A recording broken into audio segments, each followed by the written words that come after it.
Foul Territory on a Thursday with Kevin Pillar joining the party today. AJ in a remote location, traveling the globe the next couple weeks, or really just the U.S. But AJ, right off the top here, I think we should do like a light congrats to KP. We have like a press release coming out today. He'll be a little more frequent part of this Foul Territory network. So, you know, he Welcome, went through KP. spring training, right?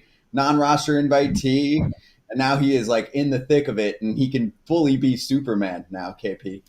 Hey, what a perfect analogy, the non-roster invite. That's something I've got real comfortable with. So maybe that prepared me a lot for this opportunity. So I am really grateful. Love what you guys do.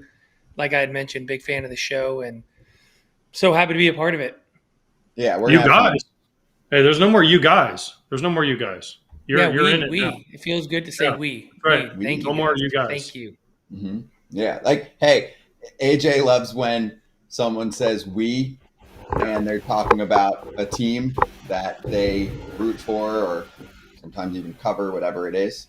But you can say we, right? AJ, aren't those your He can now because he's part of the team. It's like when Scott says, when we used to play, it's like, wait a second, Scott. The only thing you played with is we can't discuss on TV. I don't think I ever said when we used to play. I don't think those words have come out of my mouth.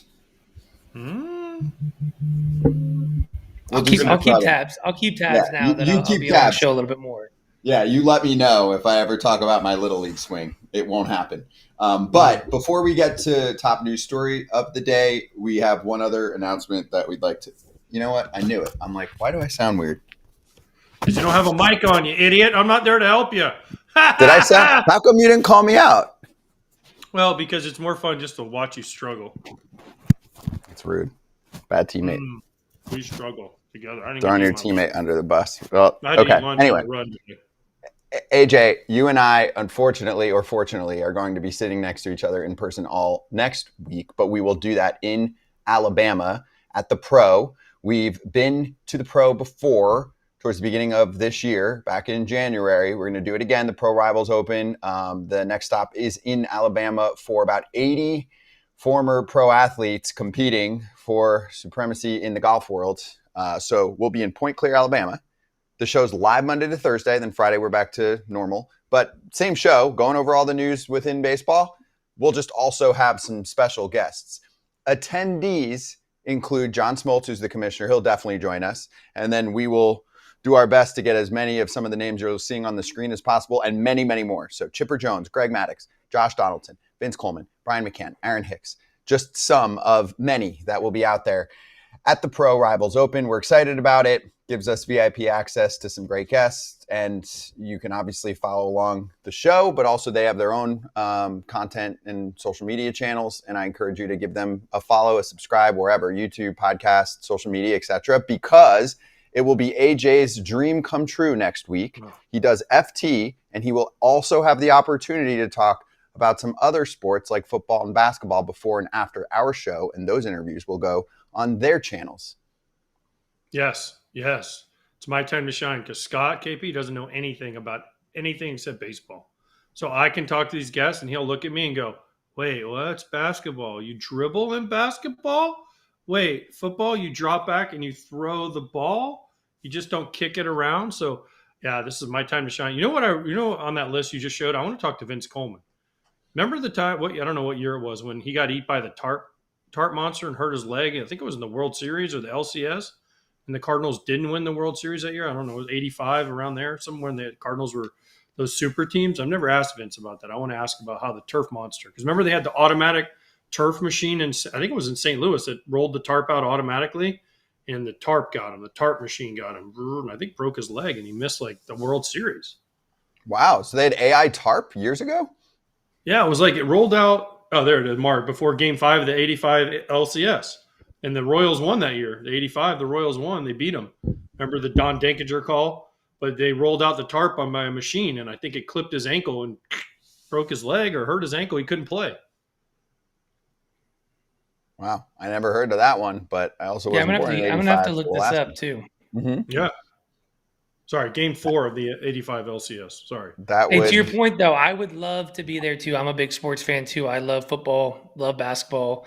I still dabble, and I play in a men's league with my brother here and some friends since I've retired, and I'm now the head coach and quarterback of my 5-year-old's flag football team. So, drawing up plays, trying to teach 5-year-olds plays.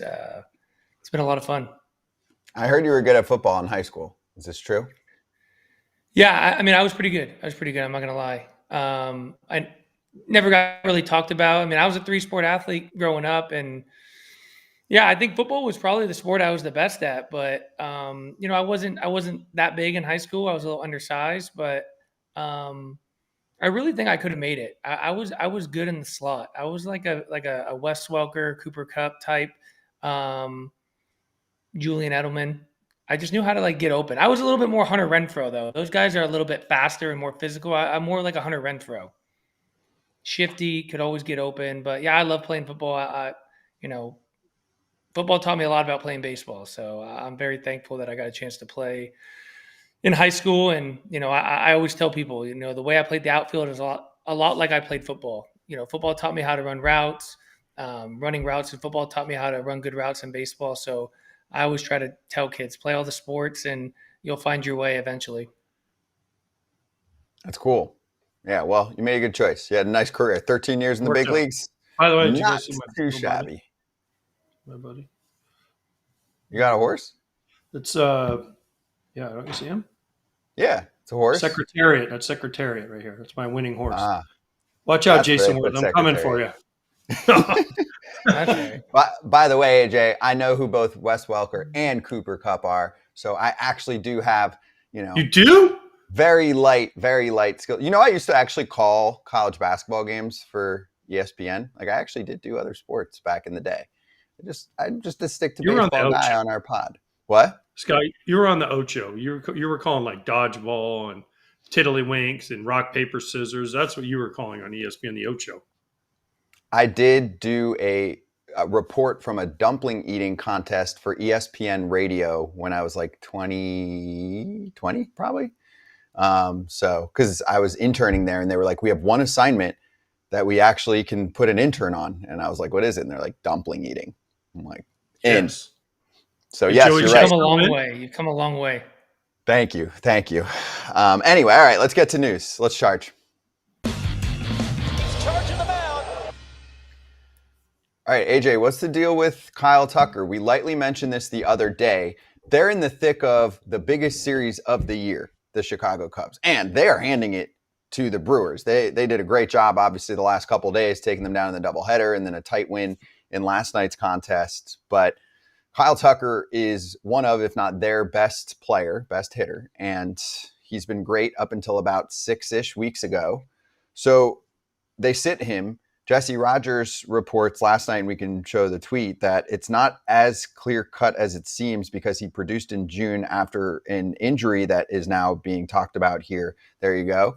But slowly it impacted his swing, apparently. Apparently the injury is healed, but the swing is not healed yet. So talking about a hairline fracture in his right hand. Here's the headliner story. I guess I should have started with that. Hairline fracture in his right hand. Craig Counsell confirmed it. And I actually found a Kyle Tucker quote. I think this was an hour ago I found it. And he said today, he was asked if he would have been better off talking about the break in his hand earlier. And he said, quote, I don't know. There are a couple of ways I could have handled it. I just went out there and played. That's how things went. And Brian McTaggart, who covered him when he was with the Astros, AJ, said, this is the most Kyle Tucker answer ever. If you know Kyle Tucker and you've covered him, which I have, and I'm sure you've come across him, AJ, he's very even keel, nonchalant, low key, whatever you want to call it. You're like, you want to shake him, but then you're like, wait, that actually probably helps him stay so calm and cool. What were your thoughts on all of this? Well, first of all, according to Jesse, I didn't look at the stats because I've been traveling all day, but if Jesse Rogers is correct that he did fine after this, then maybe it did affect his swing down the road. But also, let's not forget, he's a free agent. He doesn't want to miss time because he missed a bunch of time last year. So he doesn't want to go back-to-back years and miss a bunch of time. He got off to a great start, and he's going through it a little bit right now, and they're giving him a couple of days off, but it's still Kyle Tucker. He needs to be in the lineup. Its presence alone changes that lineup for the Cubs. Remember we asked why Owen Casey got called up at one point, and we're like, why is he getting called up? They knew back then that, hey, Kyle Tucker, something's not right. We're going to give him more days off. Casey's been playing right field. It's just a weird thing because we've all played through stuff, and you never know how it's going to affect you. You play through injuries. If you play every day, you play through things, and you never know how it's going to affect you. Unfortunately for the Cubs, this one is really hurting Kyle Tucker right now, but they're doing okay. And you said they whooped them. I mean, I don't know if they whooped them. If you watch that game, it was a great game last night. The Brewers had a million chances to score runs and some double plays, some mozzarella sticks. There was a lot of things that happened in that game last night. KP, what do you got? Yeah, I mean, I think the thing that doesn't get talked about the most with injuries, and I've played through my fair share of injuries, never wanted to make an excuse, never came out and told anyone was hurt. And yes, the stats suffer, but the challenge with an injury in baseball, especially when your swing's not feeling right, is it hurts to work. You can't get in the cage and kind of figure out how to get your swing right. I've had hand injuries, and to be honest with you, I just showed up to the game. I did my prep, never hit in the cage, never really even took swings on deck, and then just went in there and just tried to roll out and see what I could do. And there would be times where I really struggled, and I wanted to get in the cage and try to work, but I couldn't because it hurt. And then you kind of try to balance the two.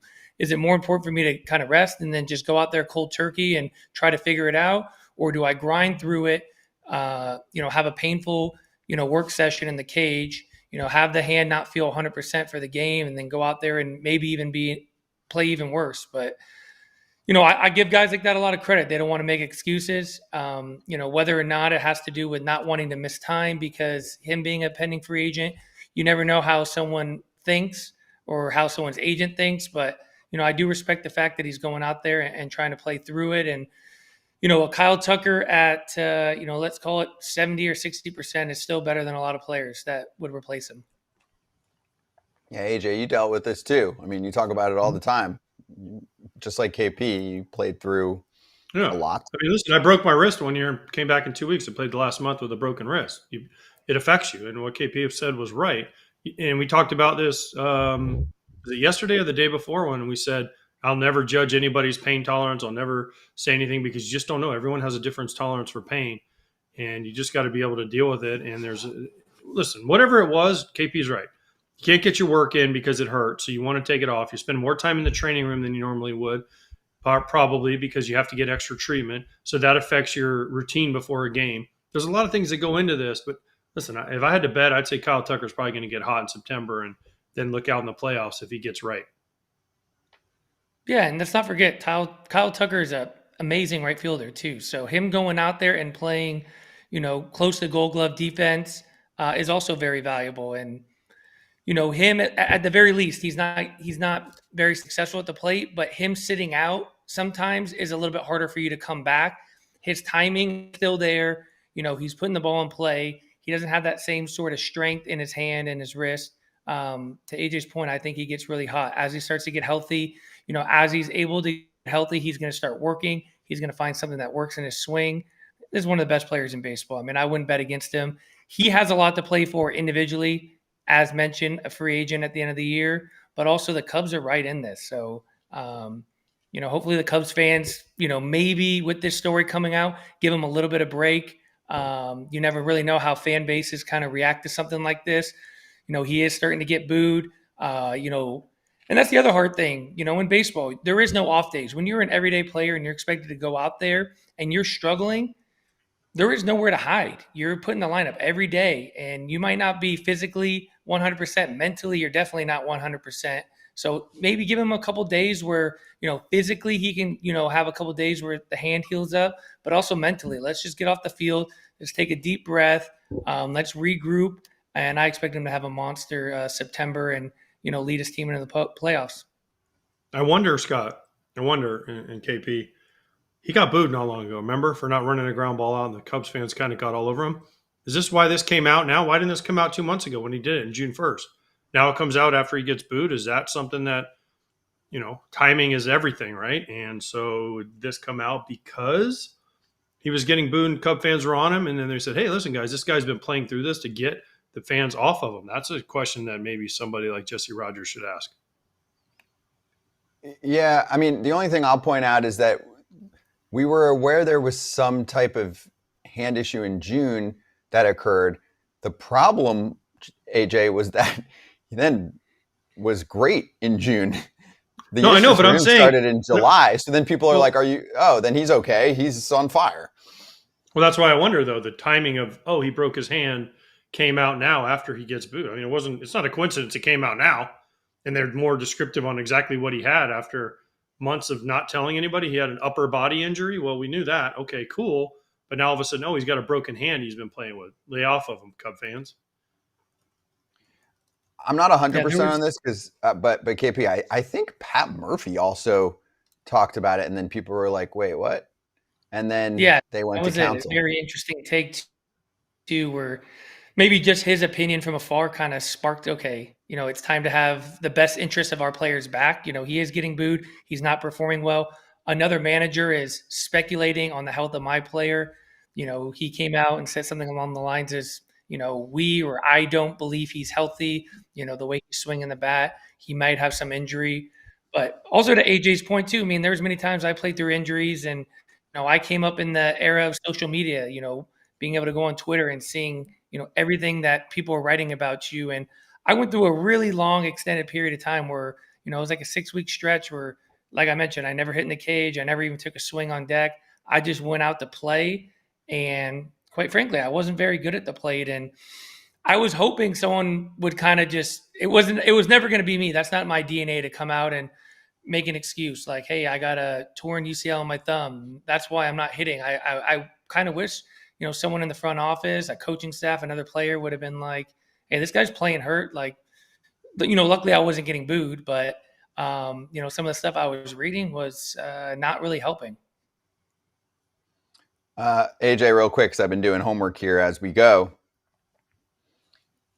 The same morning that Counsell said Tucker was healthy and available, Pat Murphy was on 670 The Score in Chicago and answered a general question about the state of the Cubs by declaring, and this is from The Athletic. Let me check here. I'm sure it's, Patrick Mooney, who also is a Northside Territory host. They'll be all over this. But he said, Murphy, opposition manager, quote, I think Tucker's hurt. I don't have any information, but Tucker's not the same.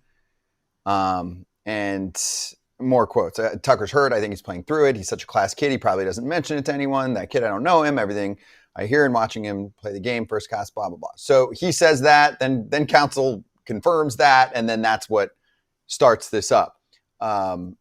You've been around him, right, AJ? He's who, Murph or Tucker? No, well, Murph, Kyle Tucker. I mean, he doesn't say anything very much. Yeah, he's very dry. So he doesn't quiet. say a lot. Yeah.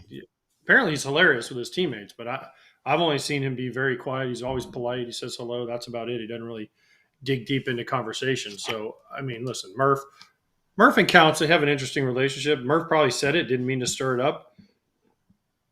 And now we have this. Yeah, maybe he did. Maybe he did stir it up. I like to give people the benefit of the doubt, but on this one, Murph knew what he was doing. Maybe there's a little gamesmanship there.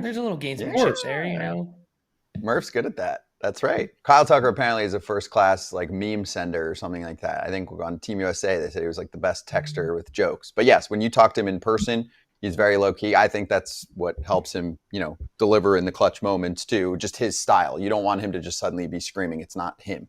But anyway, Northside Territory all over this. So I encourage you to give that one a look, a listen. Sahadev Sharma and Patrick Mooney are best in the biz, covering this team every day for The Athletic and for us, part of the FT Network. If you want more from them, then go check it out.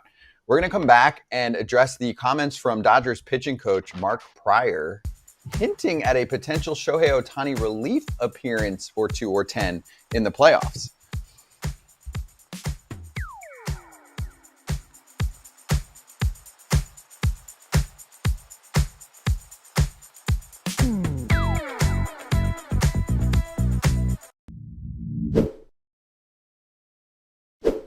FT fans, you want to have confidence when you go out in public? Absolutely. We can't all wear a backwards hat like me, but you can get some true classic fit shirts. It almost looks like, oh, wow, this shirt was tailored for me. Nope, it's every true classic. This John is soft, it is smooth, and it makes you look a little jacked. I'm just saying. And Kratz, you are jacked, and you are spot on. True Classic is the spot to go if someone's like, where do I get shirts? True Classic. The colors are fantastic. They've sold over 25 million shirts to more than 5 million customers. Their shirts just win. The feel, the tailored look, the price. We all wear True Classic on FT. I mean, Cam Maben literally can't say enough about them too next time we have Cam on. Hit up trueclassic.com/foul. Give it a shot. Upgrade your wardrobe and save on True Classic at trueclassic.com/foul. That's trueclassic.com/FOUL. I was rocking some True Classic yesterday, AJ, the day before. So if you want to see what it looks like, even for someone like me who wears shirts that are often too tight, then check out True Classic because it actually looks normal on me. I think it was yesterday or 2 days ago too. Yeah, you wore it the day before. So shout out. If you want to support FT, go give that a little look, please. Hit the website, check it out. Also, real quick, we just found out this news. The Rays are calling up shortstop Carson Williams. He's one of the top prospects in the sport. Super athlete, elite defender, big power potential. So this could be big for Tampa Bay in the future. What just happened? What day just happened? What day just happened, by the way? No rookie eligibility this year. Woo! Boom! Guess what? Now they get called up. This is the new September call-up. This is the new September call. We just crushed it. Yep. You know about that, KP? No, I mean, I know the rule. I wasn't one of those players that, they were kind of worried about service time manipulation with, and I'm not really familiar with him, but everything I do know about the Rays is he's probably pretty good, actually really good, because they have a unbelievable way of finding talent, drafting, developing internationally, trading. So I don't doubt that this kid they're bringing up is talented and, in the most Rays way possible. They're going to save some eligibility. Yeah, freak athlete. The thing is, he'll still be eligible to be a rookie next year. So that if he wins Rookie of the Year, Rays get the pick. So that's like the new it thing to do in the prospect world is to wait on the back end, not on the front end of a season.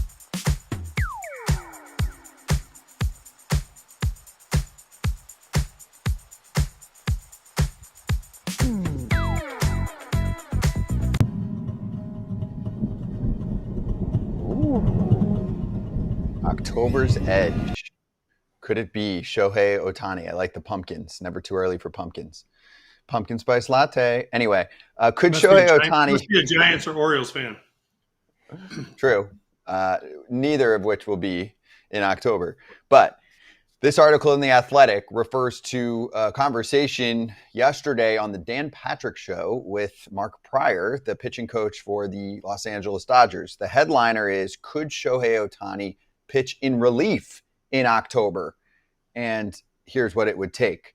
Good article. Fabian Ardaya writes about it. And Pryor told the Dan Patrick Show absolutely about the possibility of him being a relief pitcher in the playoffs. He did clarify after that the discussions the organization has had about him in a relief role are limited solely to clarifying the language of the rule book and Ohtani's ability to remain in the game as a hitter in such a scenario. AJ, we just did the Ohtani rule for eligibility the other day. Do we need another Ohtani rule for everything to work out from a reliever point of view?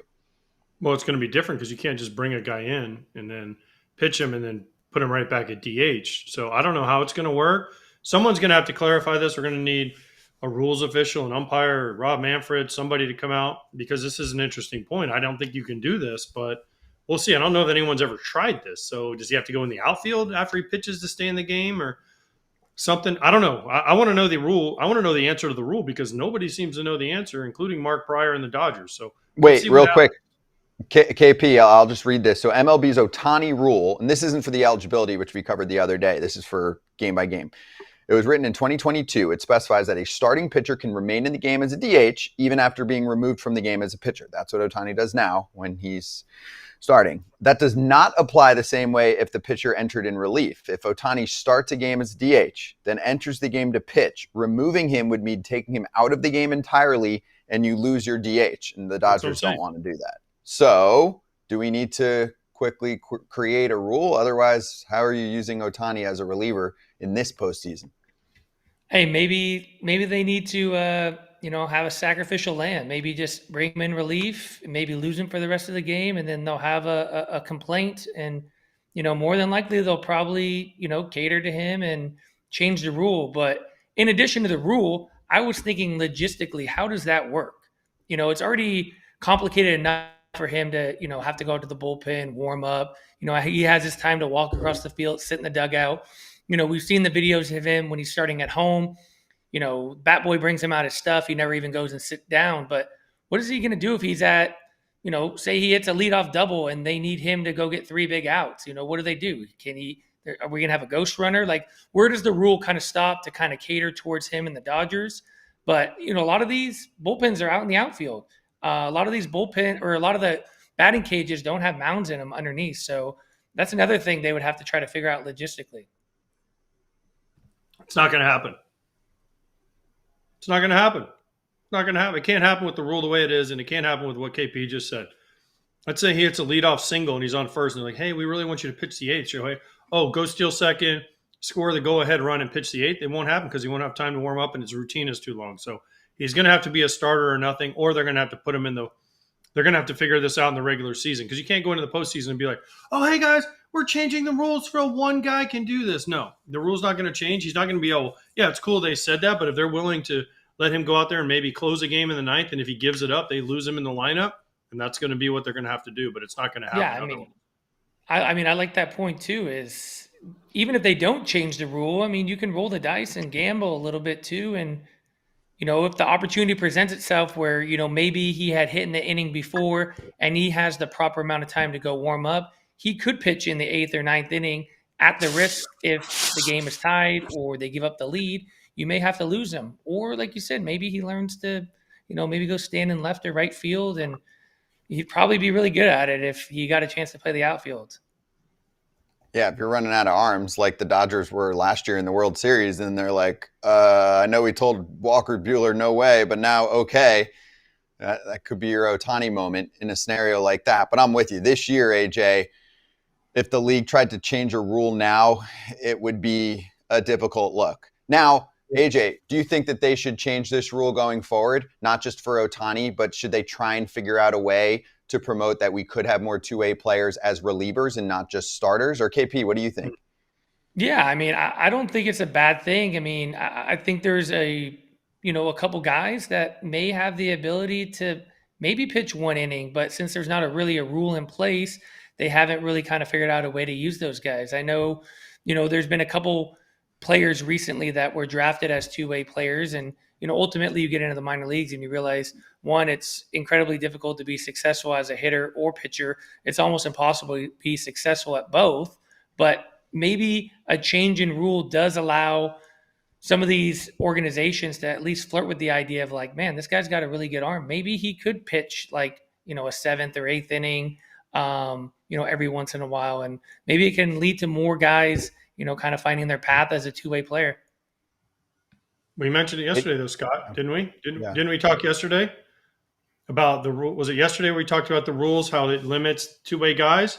Yes. This limits them even more because you can't really use them as a starter at the big league level, because you basically have to eat it for a year of playing a player short. And then if you want to use them as a bullpen guy or in a position player, you lose them as soon as they come in. So yeah, I think some rules need to change. I don't know when. It's not going to happen during the year. Let me say this. If it happens during the year, you will have every fan base except the Dodgers clamoring that the league is trying to help the Dodgers win another World Series.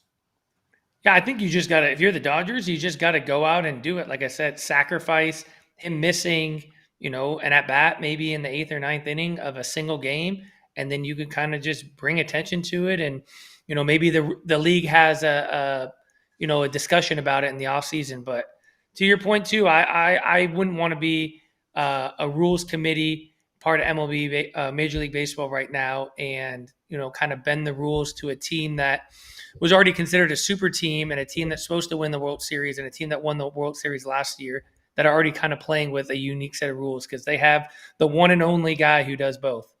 That's right. Hey, if you're watching on Marquee right now, you're getting ready for a pregame show with the Cubs and the Brewers. Great series that's wrapping up today. Otherwise, we'll be right back.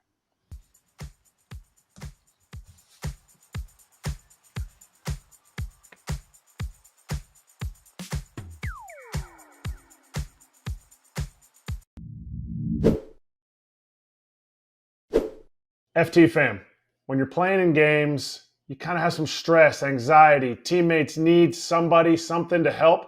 Now it's at your fingertips with Rula. That's right. Telehealth has been a huge help for millions of people, but it can be time-consuming and expensive to find the right therapist. Rula is on a mission to make this process smoother. And make sure you go to rula.com/Val for more details. They take most major insurance plans, and the average copay is only about $15 per session. Every provider on Rula is carefully vetted and chosen for their expertise. Thousands have already trusted Rula to support them on their journey toward improved mental health and overall well-being. Head on over to rula.com/Val to get started today. After you sign up, they ask you where you heard about them. Please say that FT sent you there to support the show, but also worry about yourself here at rula.com, RULA.com/FOUL, and take the first step towards better mental health today. You deserve quality care from someone who cares. We were fancy today. So the audience that was watching us on Marquee, they go out and now they get ready for their pregame show. Still, I didn't get to say go Brewers and go White Sox, by the way. Sorry. Oh, man, you missed your opportunity. Good thing we're on every day. So there's always tomorrow, AJ, when I'm sure they play at night, or I would think they play at night. And then tomorrow's not happening. Tomorrow I'm on an airplane. That's true. You can just say it to yourself, your own personal show with your headphones on the airplane. Anyway, Cubs are in Anaheim tomorrow, but still on TV for the rest when we come back in 2 minutes, on the other 16 channels that we're on. We'll do better than box scores coming up. We'll cover the Padres for a few minutes when we swing back. Going to talk to Buck Showalter coming very soon too. And last point I wanted to make, buckle up. Buck's ready already, so he's coming up next. Last point I wanted to make, Let's get 2 segments with Buck just so he can ask us questions. Okay, we'll ask. That's good. One where, how about you asking this? One where you ask, and then one where he asks. Okay. You like that? Okay. I actually do want to ask him about this Ohtani rule too, because I think the league wants to create more two-way players. They're just usually reactive, so now they need to react to what they're seeing here and talk in the offseason and say, hey, how do we make more rules to not make this a problem? No? Just don't do it tomorrow. That's all I ask. No. They can't. Wait till the offseason, please. I agree.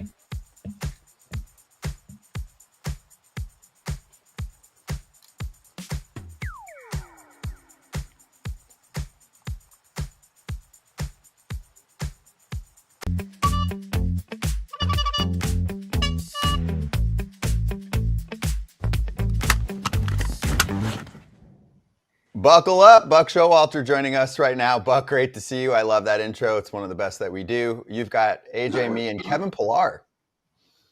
Kevin Pillar is another guy I wanted to get on a club many times, but AJ and both these guys, I couldn't get a GM to go along with me. Buck, I got to start this off then, because we talked about this in the production meeting. I got a chance to compete against you a ton. First of all, it's an honor to meet you. I was a big fan from afar. But I got a question for you. All those years we played against each other, I'd always see you out early BP, guys taking early ground balls. You'd be leaning on your fungo. I never once came up to you and said hi. I always heard that you didn't like to talk to the quote unquote the enemy. So I never took that opportunity. You also never went out of your way to come say hi to me. So I just kind of saw it as that's just Buck. He doesn't necessarily want to associate with the other team. But like I said, it's an honor to meet you, and I probably should have taking that chance? Well, that's both our faults. It's funny is that I grew up in an era where all a product of our upbringing where we used to get fined in the minor leagues and in the major leagues. They would have one umpire sit in the stands, and if you were seen talking to the other team, you got fined. And in the major leagues, they used to take the youngest umpire of the 4-man crew, and they would sit in the stands early on. And if you were, what is the word? You guys help me. Were you fraternizing. Fraternizing. And you would actually get fined because they wanted to keep the sanctity of the competition for the fans for some reason. That's another rule that, whatever. But I didn't do it on purpose. I was probably I was leaning on that to keep from falling over most of the time. But I miss being able to hit fungos and throw batting practice. That was a way to get away from the media, Kevin. Oh, sorry, I got to go throw BP. But it's great to be on with you. I've always admired the way you played. People always wanted you on your club. You you didn't play with an anger. You just played with a edge. That's what I liked. Appreciate that. Buck, for me, I mean, couldn't you tell that Kevin was a football player? We talked about this at the top of the show. Of course. He lives in Argyle, Texas. That's not far from me, Kevin. We got to get together. Let's get together. Where are you at? I'm in Dallas. I've been there for 20-something years. Oh, okay. Yeah, I'm new out here. I'd love to get together with you. AJ, how you doing? This a love fest? But by the way, Buck, I don't know where you are, but I'm in Baltimore. The weather here sucks. The weather sucks. It's 60 degrees and cloudy and crappy. It's August 21st. Where the hell is the hot Baltimore weather that I came ready for? I'm in Maryland too, AJ, right now. I'm going home in a few days, but my son lives up here. But, you know, I played golf for the first time in a year the other day, and the weather was just fine, AJ. That's good golf weather. Yeah, 60s, you'll take it. And by the way, when I came in a T-shirt and shorts, though, I got off the plane and I was like, whoa, I should have brought a winter coat. What are you doing up here, AJ? There's this team, Buck, that you used to work for called the Orioles. They have a game tonight against the Astros, and it's on TV. You're working it. Yeah. God bless you. I was out there first time in I don't know how long for the Savannah Bananas, and then I did the Adam Jones Hall of Fame induction ceremony. It was kind of emotional. It was cool. You guys been to Savannah Bananas game? Look at this. Have you guys been to one of these games? Buck, listen. You know how you just said that we were never teammates? We are teammates. Because I was a Savannah Banana last Friday. I played. I'm disappointed. I'm disappointed you didn't play. I'm very disappointed that you didn't play. No, you're not. I am. Just like Ozzy didn't play. But I hit, and then I caught an inning on the Bananas. It was one of the best experiences I've ever had on a baseball field. You called? Why do you act so surprised? Like, you caught? Well, I got to tell you. So I was with Sean Casey at the scouting combine. My whole thing's falling apart here. And he goes, hey, Buck, you're not going to believe this. He's having surgery for snapping a hamstring off the bone playing one inning for the Bananas.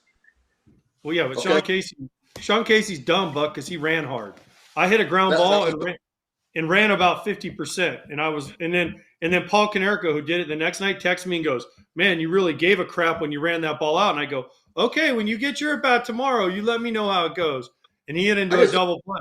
And he didn't exactly run his best either. AJ, I've told a bunch of people, if you don't get the Savannah Bananas, you need to go to a game. I now get it.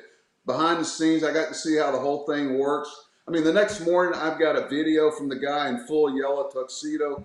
They get it. And they put 90,000 people in Camden Yards over 2 days. And it's like, and they play. You know, they lost 6 in a row. This isn't the Washington Generals and the Globetrotters. I mean, they're getting after it. And I was not surprised, but these kids are talented.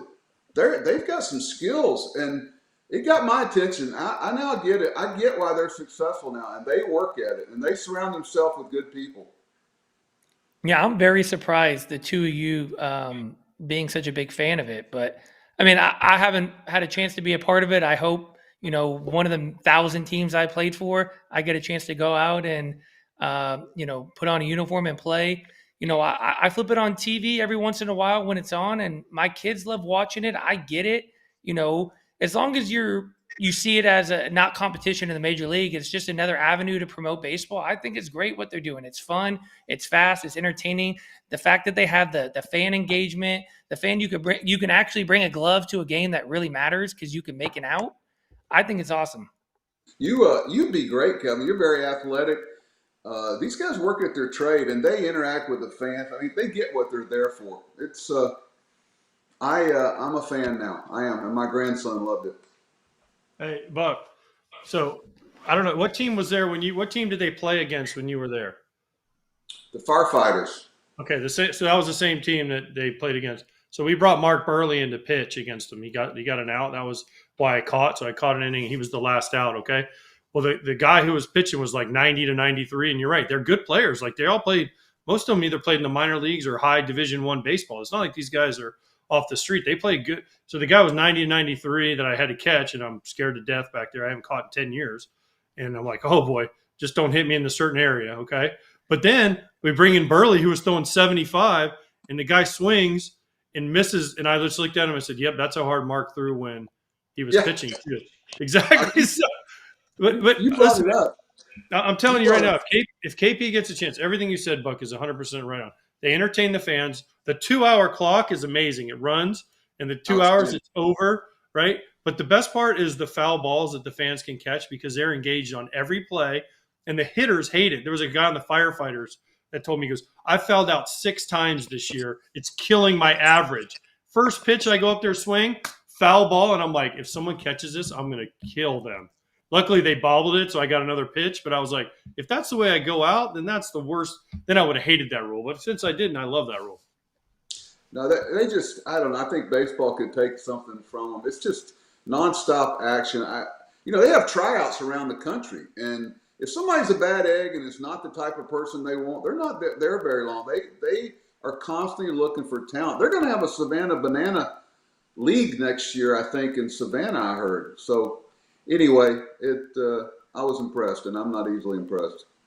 Hey, how the hell did they get Mark Burley to do something like that? That is, I mean, that's how you know that this league is doing something right because, AJ, when we talked when we were in Vegas, you're like, the guy barely wants to show up to his statue unveiling. He doesn't want to be in front of people, doesn't want to talk in front of people, and I got a chance to play with him. He's a super behind-the-scenes cool dude, but doesn't like the spotlight. The fact that he went and played for the Savannah Bananas was crazy. Yeah, it was all his family. His family got him to do it. His kids. Yeah, mine did too. His kids. That's kind of how I got pushed into it too. Is my kids were like, Dad, if they ask you, you have to do it. And I was like, oh, let's make this. So AJ, tell me why he was good. Tell me why he was a good pitcher because he didn't light up the gun. But I always want to talk to somebody that really knew. Why was he good? Well, he threw 4 pitches for strikes, 4-seamer, sinker, actually 5, curveball, cutter, could throw him to both sides of the plate. He worked fast, so every hitter was like, oh, timeout, timeout. And every time that a hitter would look at the umpire and say timeout, I'm like, we got this dude, right? And then the thing about him is because he didn't throw as hard as most guys do, people tried to cover the whole plate because they thought they could hit everything. So he would just throw pitches that weren't strikes, really. They would just start as strikes and they end up as balls. But guys would say, oh, I can hit that. It's 72-mile-an-hour curveball. Let me get out. Oh, I can hit that. I can hit the little cutter. The guys who were successful against Mark Burley just picked one side of the plate and said, all right, we're looking in or we're looking away, and we're going to lay off the other one because he never shook off. So whatever I called, so it was great. You'd go in one pitch, you go away, in, away, in. Every once in a while, you double up on one or the other, right? And guys that got super aggressive, he would just destroy because they would get out over the plate and swing at pitches that they normally wouldn't swing at because it's only 80 miles an hour. That's interesting because, he didn't shake off because he didn't want to disrupt the tempo which he was pitching. So because of that, he threw with such a confident front because he was constantly coming at you, and you never saw him show any indecision in what he was going to throw. And I think he would rather throw a pitch he didn't particularly like, but throw it quickly and confidently. Is that fair to say? Absolutely. I'll tell you this, Buck. He shook me off one time. And you'll love it. You'll love this story. KP will love this story too. We were in Japan, 2002. I was on the Twins. He was on the White Sox, or still on the White Sox. And we're facing Hideki Matsui when he was still on the Yomiuri Giants on the Japan All-Star Tour. He shakes me off and he throws him a changeup and he hits it off his head. Hit his shoulder. And he couldn't pitch the rest of the series. And he was like, that's why I never shake anybody off. And sure enough, and then when I went to the White Sox, he never shook me off, except when he would goof around. Like, there were times where Jermaine or Konerko would say, hey, shake him off just to make him mad. So he'd go out there, but then I'd just put the same pitch down. He'd throw it. But there were times like 3-0, he'd shake me off. Yeah, I went over to Japan to try to get an agreement when I was with the Diamondbacks, and I saw Matsui and Ichiro at their apex. And I tell people all the time, Ichiro was bigger over there than Michael Jordan was here. I'd never seen anything like that, but I made the mistake of having him take a picture in a Diamondback uniform, and we almost didn't get out of the country. It's like I was trying to steal the national flag or something. But people didn't realize that those two guys were like this, and the next position player was like this. There was such a huge separation, and everybody thought, well, if we get the third or fourth best position player, he's still going to be pretty good. And those two guys were so much better than anybody else over there. They stuck out like a sore thumb. Did you think so? Do you guys see them? Yeah, I saw them both. I saw Matsui, And I got to go with Ichiro and play with him in that team. So that was the first time he was back. And he was on our team. And we had Barry Bonds and some of the biggest names, Bernie Williams. I mean, some of the biggest names in the game. And all the Japanese media wanted to do was follow around Ichiro. I got one Ichiro story, and I'll shut up. So his first year, Hank Blaylock's playing third base for the Rangers, and he didn't know what to say to this guy, and Hank just loved this guy. And he had a triple in Arlington, and he slid into third base, and Hank almost lost it because Hank was trying to say in broken English, "Hello, Ichiro," to him, and Ichiro just turned to Hank and said, "What's up, my bitch?" And Hank just lost it completely. He came running in the dugout after it and goes, "Buck, you're not going to believe what Ichiro said to me." He said, "What's up, my bitch?" And I was like, yeah, okay. He knew more English than people thought he did. He would always say, my dog. He'd always say, dog. You say, "What's up, dog?" That was his big thing, when he first came over. Every time he came up, he'd go, "What's up, dog?" Well, those words are in a similar category. Anyway, Buck, all right, so here's the plan. I want to go over your realignment plan. What we need to do is we're going to hold up. We're going to take a quick break. I need you. I know I'm going to do tech on the fly here, tech producing. Hang up your link, call back the same link. We just need to reset your mic. And then we'll bring you back in 2 minutes. By the time you do that, we'll be back. And I want Buck's realignment plan laid out. It is the hot topic of the week. Prepare yourself, Buck. I think it's important. And I heard that you've got something a little different from the 14 per division action that many others are throwing out there. So we'll be right back, FT fam. Buck, hang up, call right back, and we'll lay this out. Okay, guys. See you.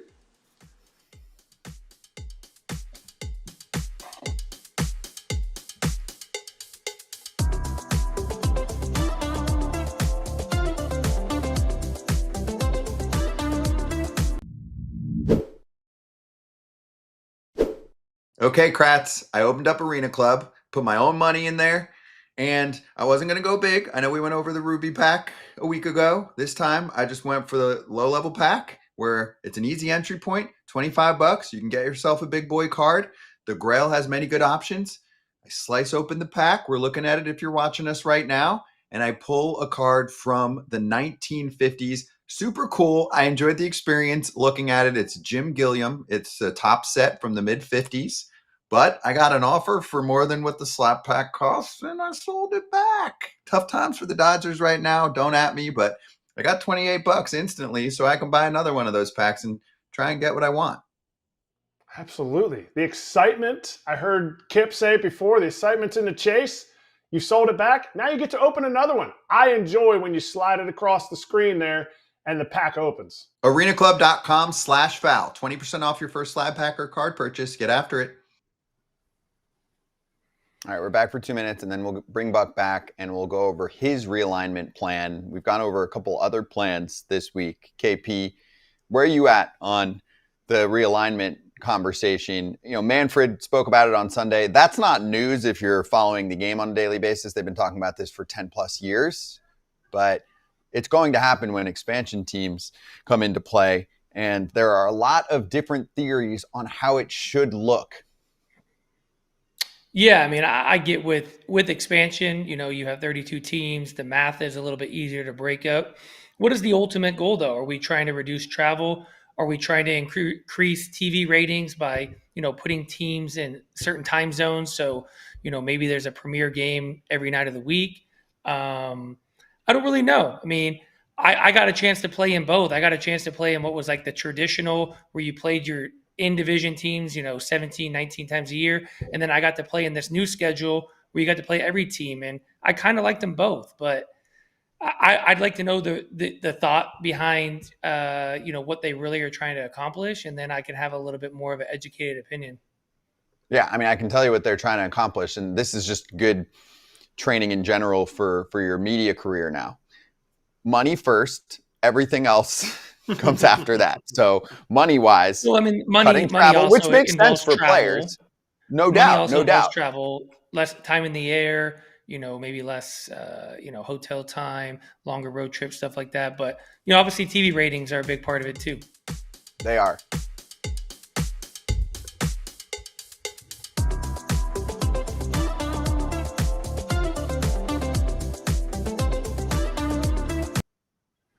Buck Showalter is back with a bold new realignment plan. And Buck, we put it on paper, so we're going to let you look at it and run us through what you think could or should happen, because most scenarios involve 4 teams in pods or divisions.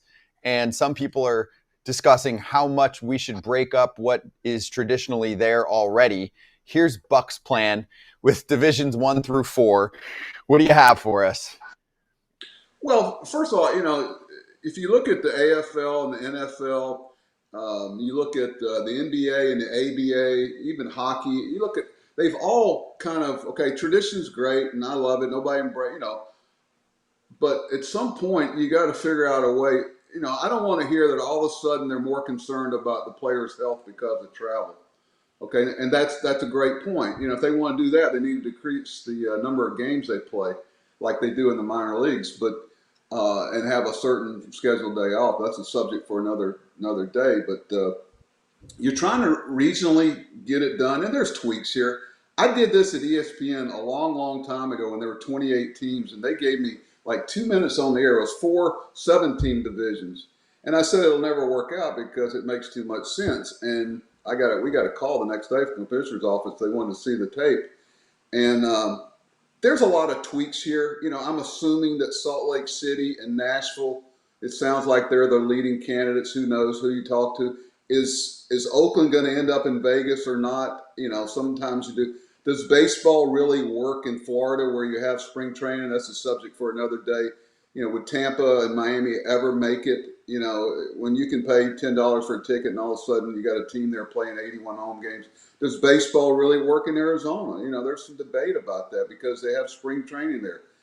So, this can, by the time they get to it, who knows what the landscape is going to look like. Now, you guys go ahead and tear it apart. No, I like the idea, but I guess my question, you had mentioned some stuff, is the tradition of the game. Obviously, if you're expanding the league and you're adding teams, you're kind of changing the tradition of the league. Do you think a realignment could also lead to a realignment of the schedule in terms of what you were mentioning, creating an off day for these guys? Maybe you play. I'm not a big fan of the 6-day consecutive against one team like they do in AAA, but I do like the idea of having one off day a week with the ability of having, like, you pick a Monday night or a Wednesday night and you have where every other team has an off day. Maybe there's 4 teams that play that day. And then you have like a premier game of the week, kind of bring back like an addition to like a Sunday night baseball sort of thing. You do have this premier matchup 2 games a week. You get a lot of viewership on those, 4 teams. I think it would be great for the game. Well, I actually thought about Monday being a makeup day for instead of staying away from doubleheaders, because doubleheaders are killers for a pitching staff and a team. You're just trying to survive them. Most people, they say, hey, you can split and not play the doubleheader. You sign up for it and go, because the sweep is what kills you. And your pitching staff, it takes them a week to recover. So maybe you play those makeup games there. But anything that decreases the number of games, which, as has already been said here, is money, they're going to have a hard time embracing that. And I just, there's a way to do it, but, it's people smarter than me. When I was on the competition committee, I would find out reasons why things couldn't be done. There's some factors behind the scenes that I'm sure we're not aware of. Most of it comes from TV, and, like you guys said, it's a money-related thing. But, we got an opportunity with expansion to look at things differently and see if you want to tweak some things. All right, a couple things on what was just said. First of all, KP, there is a game of the week. It's on Saturday night, or actually it's tonight. It's Red Sox, Yankees, and Astros at Orioles. So there's 2 games of the week tonight. Tune in to your local Fox stations to see them. But they're not. Okay? They're not the only. They're not the only 2 games. That's my point. Is if those were the never only do that. 2, you can never. You can never do that. If those were the only 2 games of the week, would they probably get a lot more viewership? Because, although they are the premier games of the week and they're on national television, fans of their own team are probably going to watch their own games if they're on at the same time. I'm trying to figure out a way to create like a Monday night football for baseball. Well, they had it. It was 2 Sunday teams night playing. baseball. Yeah, we have Sunday night baseball. And guess what? The company that wanted to broadcast it didn't want to do it anymore, and now they're out. So there's a thing. But then here, Buck, here's my thing. I love this. I love the 4 team or the 4 division 8 team for Division 8 team thing that you came up with, I love it, because then you could still keep a traditional National League, American League. The problem is you're going to have to make it like an East versus a West or something if you want to cut down on travel. And I've had this argument. So do you only have the East teams go to the West teams once every other year? Do you have to still make a trip? Because that's the same schedule they have now, where the American League has to go to every team in the American League at least once a year, right? So you see, that's where so you have an East, basically Division 1, a Southeast, Midwest, and then you have a West, Southwest on the Division 4. So how do you divide it and make it East and West? Is that what we're going to do? Then does the East always play the West? You see, so like in the NBA, they have an East and a West, but teams still make a trip to each team every year. So that's where in baseball it gets confusing. What does it really change? Well, I was thinking that everybody plays everybody. I'm big about the integrity of the schedule. I want to know that you face the same competition I did home and away. And if you do the math, 6 games, whatever. Hey, by the way, I've been wanting to ask you guys. So you look in the minor leagues, you mentioned they're playing each other, Kevin, I think 6 times in a row or 5 times in a row. Could you imagine early on in y'all's career, I don't know about now, if you played a team 5 or 6 times in a row, how many fights would there be in game 4? Probably a good amount. You're asking the wrong person, because I'm fighting. Can you imagine getting that familiar with all the things I've asked minor league managers, I go, how do y'all stay out of skirmishes or fights or confrontations? He said they're just not wired that way anymore. Buck, what if you had to have the same umpiring crew for 6 straight days? How many games would you be in? I got no chance. Unless the best thing that happened to you is after – I was going to say the best thing that happened to you is after 3 or 4 days you were getting a new crew. Yeah, but you know what's funny? Did you guys find that guys that you came up through the minor leagues with, you got along with better in the big leagues? Minor league umpires that you had bounced around in different leagues and they had worked their way up. There was a different people skills. Back then umpires had to have people skills, and it would offset the fact that they weren't a very good umpire if they knew how to handle people. I don't know. By the way, Buck, the minor leagues, and we're so far off topic, but let's just roll with it, okay? Here's the thing. The minor leagues are part of the pitching woes that we have because they only pitch 1 day a week. They pitch 1 day a week in high school. They pitch 1 day a week in college. They pitch 1 day a week in the minor leagues. And by the way, when they get to the big leagues, they're supposed to pitch every 5th day they've never done in their life. So by eliminating first of all, my biggest problem with the minor leagues is you eliminate the teams, okay, which saves money. It always goes back to money for Major League Baseball, okay? But then they also eliminated players. So there's only 20 rounds in the draft, so you have less players. Therefore, you have less opportunities for guys. And if you don't go in and you don't perform right away, teams are like, yep, you're out. You got 1 year, you didn't perform, you're out. There's less chance to develop guys. And then also the pitchers, they never pitch 5 days. They never pitch on 5 days rest. So how do you expect to call them up to the best league in the world and say, hey, Buck, hey, whoever, we'll use, I don't know, whoever you want to use. Pick a guy, Jacob deGrom. Jacob deGrom, you only pitch once every week for your whole career. And then, by the way, you get to the big leagues, you got to call him his office and say, you're pitching every 5th day. And the guy's going, ow, ow, ow. I've never done this. That's one of the biggest problems. It's crazy. One of the biggest problems with taking a Japanese pitcher. When you get a Japanese pitcher, they're pitching basically on Friday night. And, we had that issue with Senga with the Mets. And the other part of it, AJ, and it's along the lines of what you're talking about, the other day, some guy got called up. It was a big prospect. So I kind of looked at his pitching log and looked in the back. He didn't pitch more than 4 or 5 innings in his starts. And they were talking about how he was going to come up and save the staff and help their bullpen. Well, if you're pitching 4 innings out of the bullpen every time this guy pitches, you're not saving a bullpen. And, I think where our issue is that we're not – I know when I started in the minor leagues, and I hate saying that, but as a manager – we were not allowed to take our guys out of the game before they threw 100 pitches. They said, hey, let them learn how to get out of the stuff. They should throw between the 90 and 100, and you leave them out there. I remember going out there and going, hey, you notice I got nobody up in the bullpen? You better figure this stuff out. But yet we don't train them for what we expect them to do in the big leagues. So it doesn't make a whole lot of sense to me. What are y'all's thoughts on that? Agreed. Yeah, I agree to you. To your point, AJ, I would have been a victim of the system.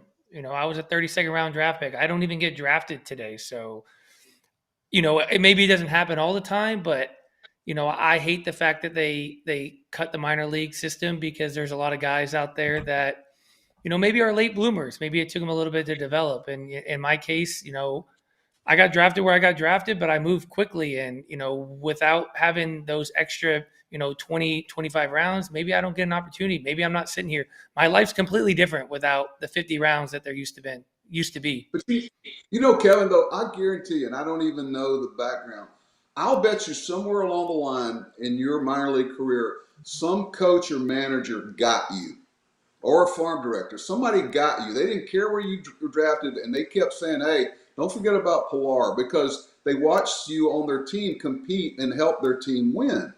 That voice of the boots on the ground guys like you, that's how they would get overlooked, because some manager didn't stand up and go, hold on a second, I know he wasn't drafted first, but this guy's a baseball player. Was that true? It happened multiple times in my career. My first hitting coach in the minor leagues when I was in rookie ball, I got with him. He helped me develop routine. He pounded the table for me to go to the next level. My managers in low A fought on the table. We got to promote this guy. I don't care what round he was in. And, my double A manager, same thing.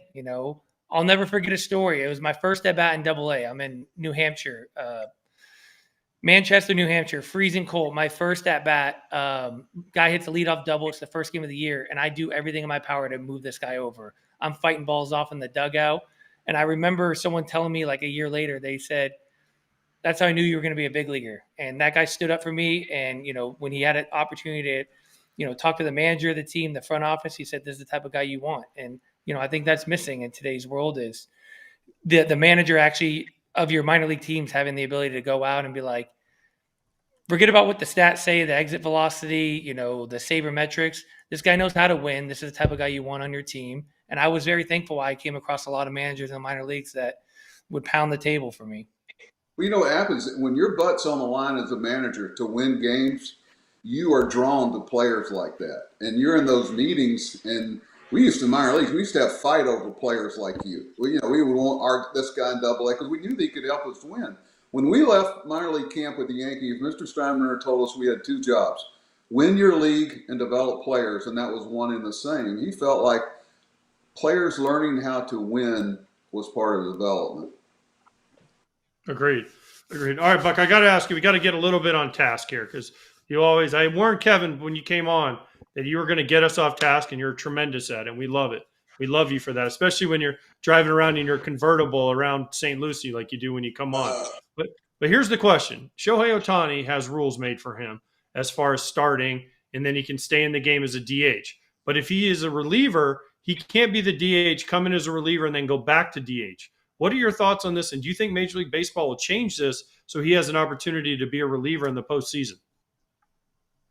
Yes.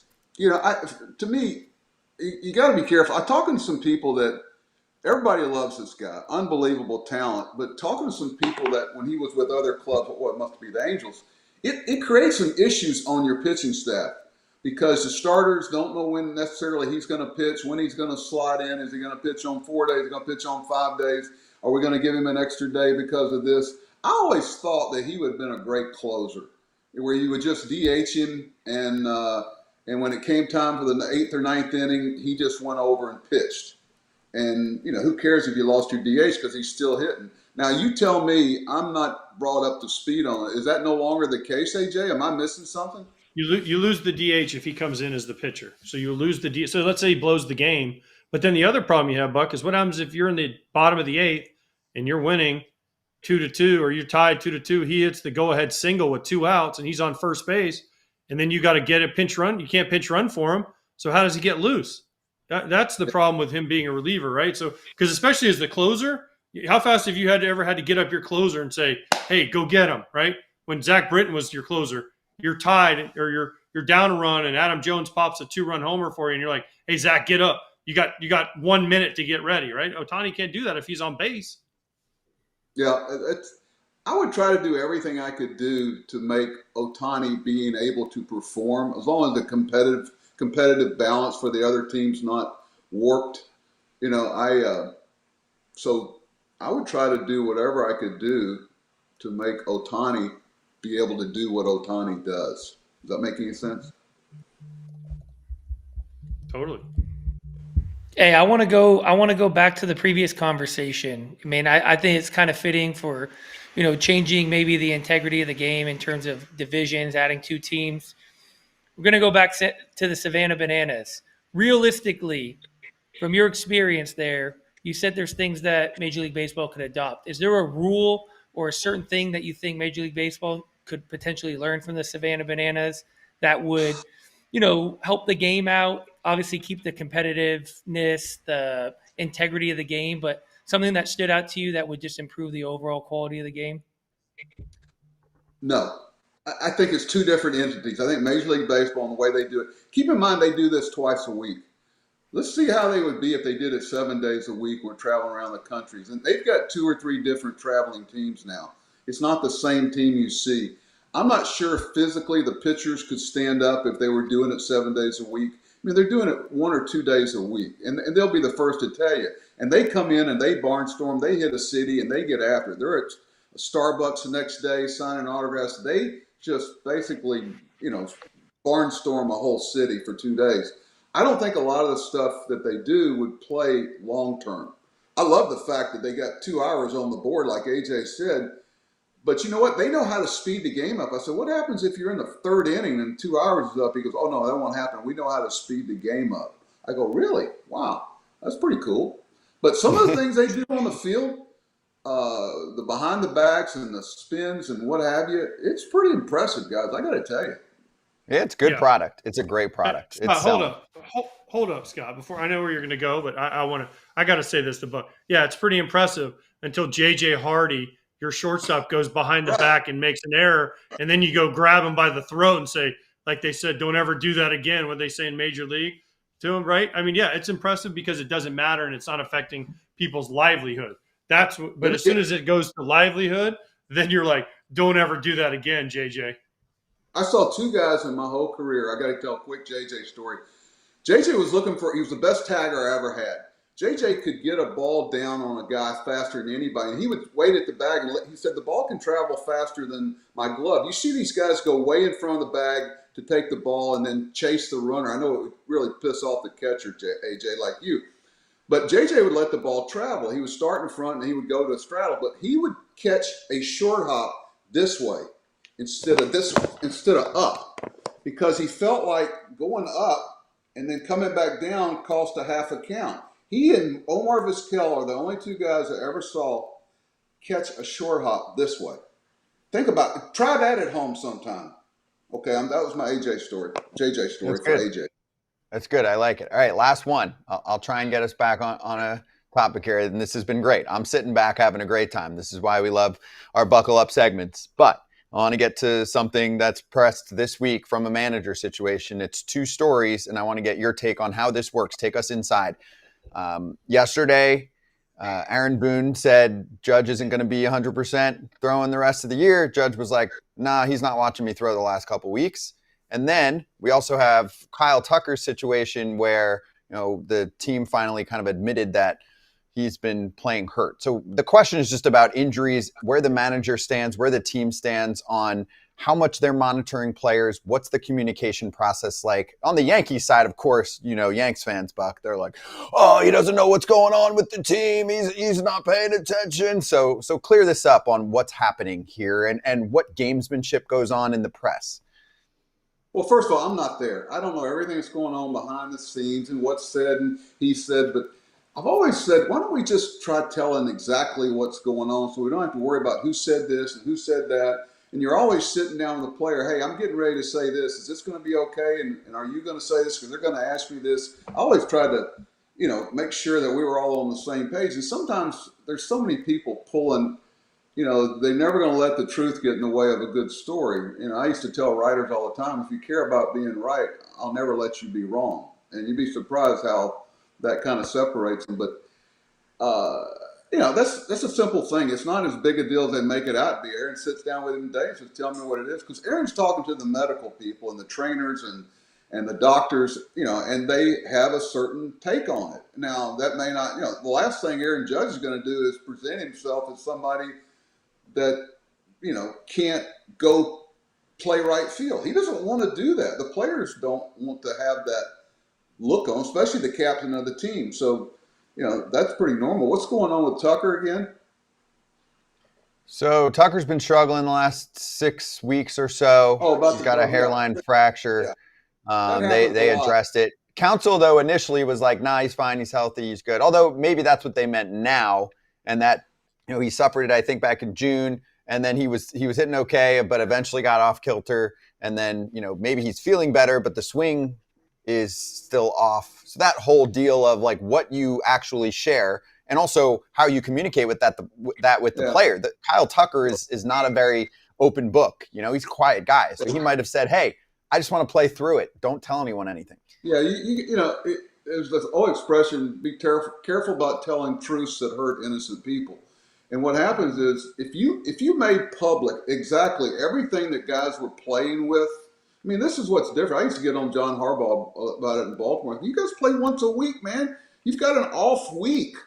I said, these guys play through things, not as much as maybe they used to, but if you knew every little thing that was going on, I had a cracked thumb I played the next 60 games with. I never brought it up. It was just the way you were raised. I remember, AJ, one day I got my feet cut out from under me in high school basketball, and I laid on the ground too long. I got home, and my dad said, hey, were you hurt or injured? I said, sir, were you hurt or injured? If you're hurt, get up. If you're injured, let's go to the hospital. So you got to know the difference between the injury. Some things you can play through, but if they made public every little thing somebody was playing with, you'd be shocked at some of the things that people would look at and go, oh my God, he's playing through this. Buck, I got to tell this story. I played middle school basketball back, a long time ago. And if you would fall down, the coach would have the other guys come over and literally try to kick you to get you back up. Like they wouldn't actually do it, but it was like a competition to see if we could actually get, not hard kick, Scott, so don't get excited, but like a little soft kick just to get you up. I mean, that was just the way it was. That's right. That's what you always ask people. Are you hurt or are you injured? Because there is a major difference. Yeah, I scored my first touchdown. I held the ball over my head for 2 seconds. My dad was waiting on the front porch. He said, congratulations on the first touchdown you'll ever score. You ever scored? I said, no, I didn't. He goes, well, he sure acted like it, and went inside. I never did it again. Well, this took us everywhere, as expected. For KP's first experience with Buck Showalter, this was a true buckle up time. So, Buck, we love you. This was great. Safe travels when you get back to Texas, and then make sure you send us some videos of the Kevin Pillar Buck Showalter matchup on the links. But yeah, also I guess no, he doesn't want to go to the game. He wants to listen to you, AJ. No, he'd come. He'd sit in the booth. We get him on. AJ, I made my 2 trips over to Camden. It's kind of emotional for me over there. I know all the ushers and the parking attendants and the people. My wife and I, we had a lot of great memories there. So you're on your own, but I'll listen to you. Okay. There you go. That's a promise. Game of the week. It's a game of the week, Kevin. Just letting you know. I'm tuning in. It's going to be on. I'm looking forward to it. Ratings are going to hit. We've been talking about it all day. Thanks, Buck. We'll catch you soon, okay? See you guys. Thanks for having me. Bye-bye. Thank you. Appreciate you.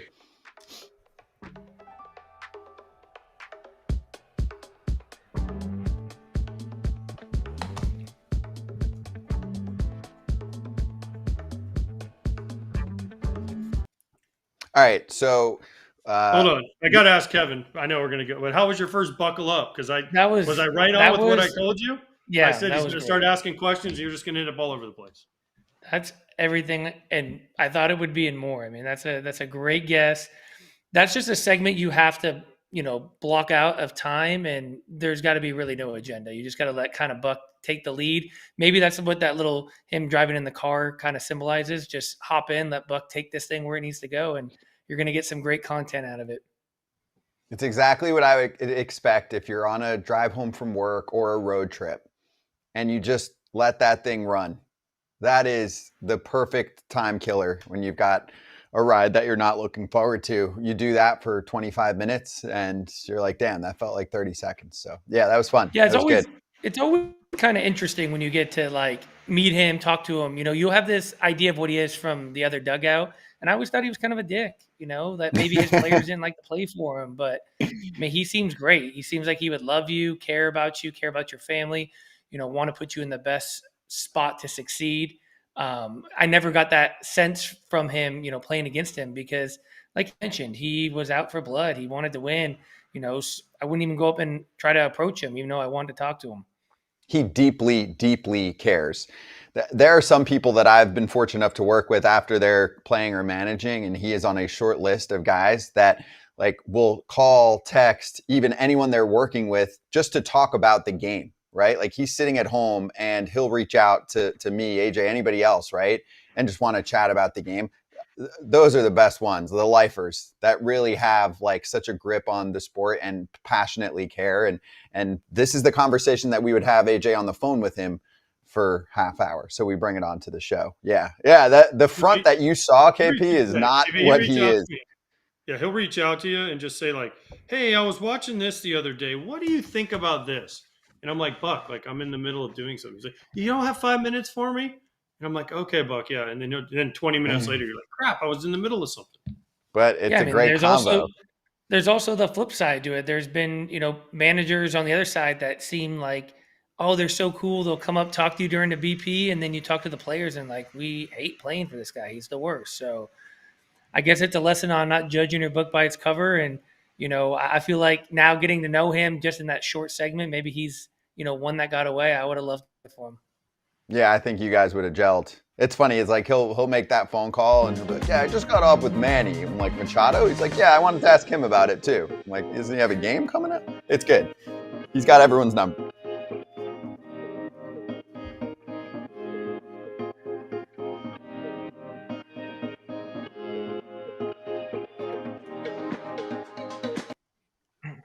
We're back, and we're going to get ready for our next guest segment, so we're not going to get into the next topic. Yeah, so in 3 seconds, we're ready to bring in our next guest. KP, are you good on your hosting chops? Like, are you going to do the proper intro for your former teammate here, who's been on the show, I believe, during spring training for a brief time, but now we get like a nice 10 to 15 minutes. But I kind of feel like it's a new man, and I'm going to introduce him as kind of the new man and go right into the first question. Go for it. We'll bring him in as you say it. Is he here? He's here. Yeah. He's here. Well, first of all, huge honor to have you on. Good friend of mine. We played together in New York, and he was just a young kid trying to figure out his way, but the stuff was always there. The work ethic was always there. But this is also going to lead into my first question. Welcome, one-time All-Star David Peterson. Does that get old?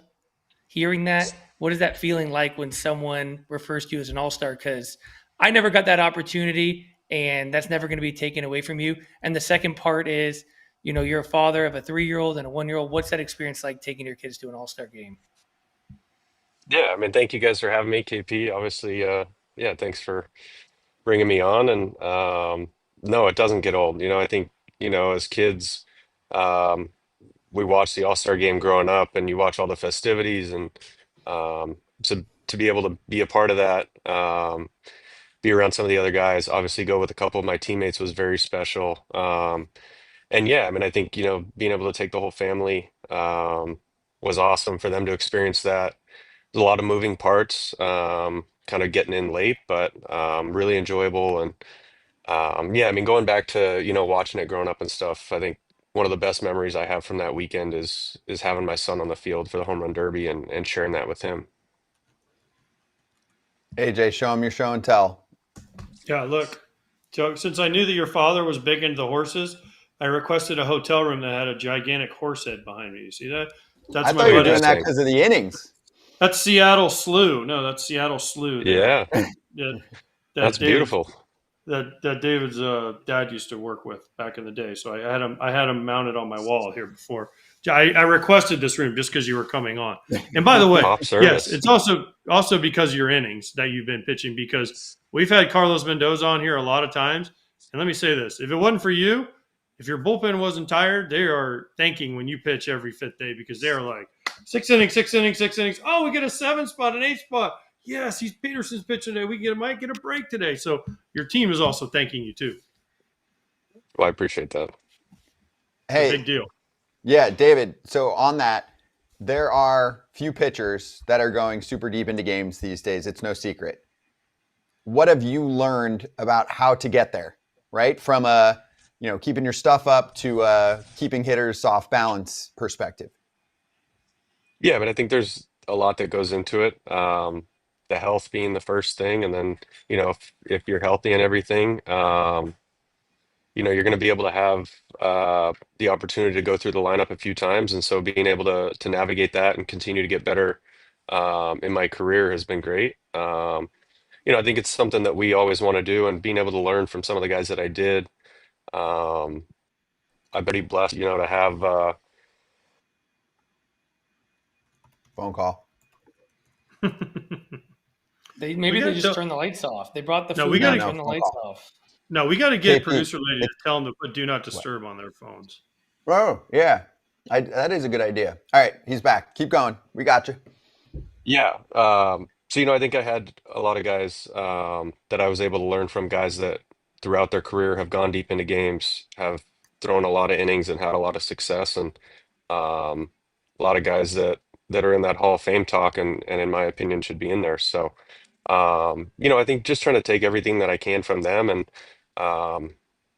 be able to learn as much as I can, and learn off of previous mistakes, previous experience, and not make those again, and be able to give your team a chance to win going deeper into the games.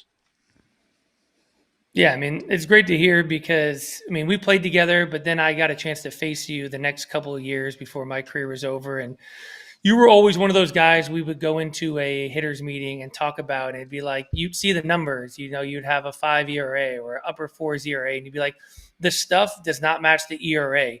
And I'm just so happy that the stuff is finally matching the ERA. You're finally getting the recognition you deserve. In my opinion, I don't think you're getting enough recognition that you deserve. But my question to you is, you guys are obviously struggling a little bit as a team right now. I was in that clubhouse 3-4 years ago. I know what Lindor's like behind the scenes. Is there someone else that has recently kind of stepped up in addition to Lindor that kind of keeps things on track? That's, a leader, because Lindor is one of the best leaders that I've been a part of, and maybe touch on that a little bit too. Yeah, he's an outstanding leader. And I think you have a guy that you bring over here and you sign to a huge deal to play shortstop for the New York Mets. You expect him to take that leadership role. And he dove right in, and he's built for it. He has all the characteristics you want to see in a leader. He does everything on the field. His routine is impeccable. But he cares for the guys, and he has a way, and has been able to, over the years throughout his career, and learning from guys, relate to everybody in the clubhouse, be able to check in. And I think there's plenty of guys that have a certain role in terms of that aspect of the leadership. And it's nice, KP. I think there's quite a few guys from the core that when you were here that are still here. The Pete's back, Nemo's locked up for a while, Marte. We've got a handful of guys kind of all over the field that can be able to take on part of that role, and teach the young guys, and just be a resource. And so I think we have a good clubhouse in terms of the diversity of perspective, and yeah, I think it's then having Juan come in, and putting his own touch on the thing. It's different when you get a guy in, and another big contract and all that, but he's been great as well. Quiet, goes about his work, does things the right way, and we obviously know what kind of player he is on the field, and why we brought him in. And so it always helps when you have those bats in the lineup, and those guys in the clubhouse to be able to lead. David, we all know the position players are the leaders in the clubhouse, okay? We all know that. We know the pitchers can't do it. But who's the leader of the pitching staff? Who is the leader that on the pitching staff that everyone looks at and says, this is the guy we're going to follow, whether it's a starter or a reliever? Yeah, I think it is interesting in terms of the balance. Position players, those guys are in there every single day. Pitchers, whether it's a starter, it's every 5 or 6 days. Relievers, their role is kind of up in the air. But I think, having a guy like Sugar, who's been here, before me, and obviously, the role that he plays on our team in the back end to shut the game down. Um, but I think you bring in guys like Clay, who's had a lot of experience in both starting and relieving, and so I think you have a guy like that who he's kind of trying to find his way again starting. It's been a while, but he's also got a lot of experience as an all-star closer, and so he can relate to a lot of different guys in the clubhouse. Um, Mania, huge personality, huge vibes guy. So he has his own little space, and um, I think I'm trying to put myself somewhere in there. However I can, being a guy that's been here, drafted by the organization, and behind Sugar, the longest tenured pitcher. So, I think there's guys who are brought in that have those qualities, and there's guys that kind of grow into those roles. And so, um, whether it's vocally or whether it's just for performance, you're going to have different types of leaders. You guys know that. This actually plays perfectly into my question. You are a long tenured member of this team and of this organization. I'm curious, from when you first got into this org, and even your rookie year, which obviously was a weird year anyway, because I believe it was 2020, the team then gets sold to Steve Cohen. How much has the team changed from like what you've seen around it? I'm saying like resources, whatever, anything that you've noticed over that time period, because you're one of the few people I can ask this to. And it usually takes several years for an ownership group to say, hey, we want to do that differently. We want a pitching lab. We want this food instead of that. So like, give me some examples of what you've seen change over this time period with this new group. Yeah, I mean, I think it's taken a complete 180 from where it was. And like you said, I had 2020, which was obviously a weird year in the big leagues, and then Steve and Alex Cohen take over, and they made it a priority that we want to make this organization one of the best in baseball, and if not the best. And so, I think one thing is Steve's leadership. Being able to find the people that he thinks are right for the job and put them in place. And like you said, it's going to take a couple years, but I think we're starting to really see the full effect of them taking over the ownership, and asking players, "Hey, what do you guys need? What else can we do?" And feeling like your opinion is heard.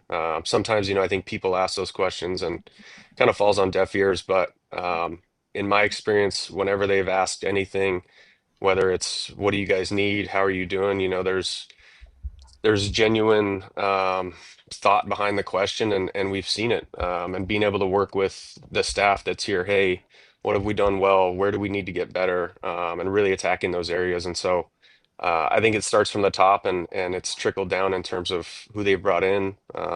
David Sturds has been amazing, and he's always had an open line of communication. And so I think that it really starts there. I mean, the resources are great. Being able to have the money is great to facilitate, but to have an open line of communication, whether it's playing time, rotation, um, everything, day to day, long term stuff.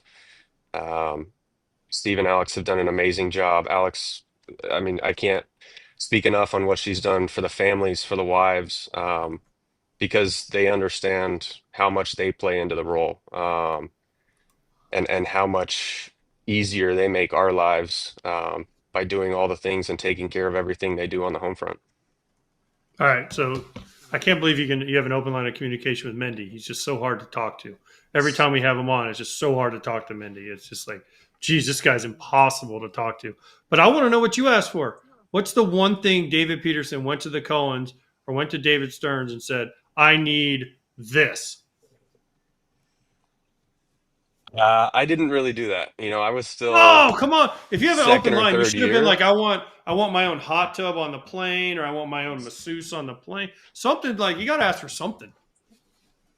No, I mean, I think, a lot of the things that were brought up, a lot of the guys had the same idea, and just being more efficient, running things better, and cleaning things up where we needed to clean it up. And so, no, I mean, I think yeah, there was nothing that I was like, I need this and it's got to happen and blah, blah, blah.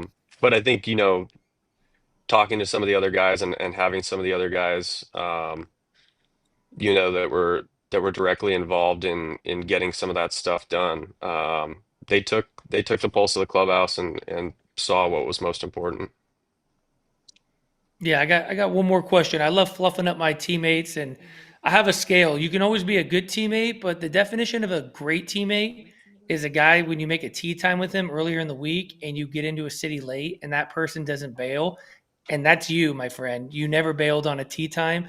I know you got young kids now. Just want to know if you're still getting a chance to go out and golf and how the golf game is. Yeah, I mean, you said it. I'm in. We make a tea time Never and miss we're a tea going. time. It doesn't matter if we get held up in the previous city or whatever it is. If we got it, um, we're gonna make that tea time. We're gonna go play. Yeah, I mean, kids obviously throw a wrench into the golf game. Wouldn't trade it for the world. But yeah, I try and play as much as I can. If we're on the road, clubs always come on the road, and if we can sneak out or if we have an off day where we can set something up, we'll get out. And so I think it's been nice, over the past couple of years watching the group of golfers grow a little bit. It was a little thin at the beginning, but it seems like now we have at least one group, maybe two that'll go out. And so yeah, I try and get out as much as I can. You got everyday Jeff McNeil. He'll never say no, right? I know he'll never say no, but then he does sometimes. Like, I'm gonna play tomorrow, but then we go out and play, and he hits a homer the next day, and he's like, "We're playing again tomorrow." He hit that homer yesterday, and I was like, "Hey, tee time's at 7:30," and he's like, "All right, I'm in. We're going." So he says he plays By his the, best after golf, but then sometimes he doesn't want to golf because he has to play. So by the So way, we do you need to get get Soto? him out there more. By the way, I'd love to see like it'd be like Soto, Alonso, Lindor, McNeil versus Mania, Senga, Peterson, and Sugar. That'd be that some that would ugly be golf. something. I've never played with Senga. I know he plays a little bit. Um, yeah, we might have the upper hand on that. I don't know.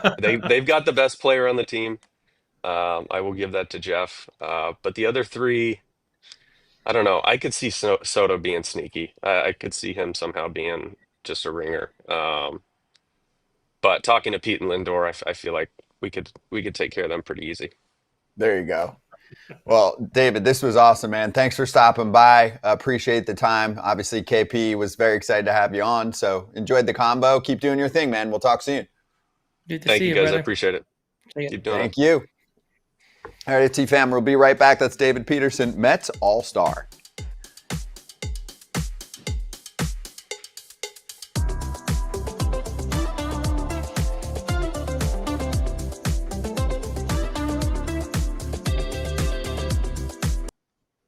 By the way, since we're on right in the thick of the day, I can also mention this one. Jesse Rogers just tweeted about the Cubs-Brewers game going on right now. Kyle Tucker got a nice ovation from the crowd in his return to the lineup, and then he worked an 0-2 count into a walk. Helps to cheer your superstar on, doesn't it?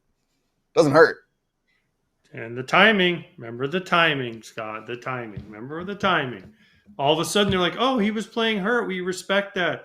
We just thought he was bad. See, it's weird how that works, the timing. Yeah, KP like knows leave him what's alone. up. So quick to forget. People are so quick to forget. What have you done for me lately? What have you done for me lately? That's all they care about. My problem, KP, earlier in the week when we brought it up was also the fact that, and I get it, you want a player to run out a ground ball, whatever.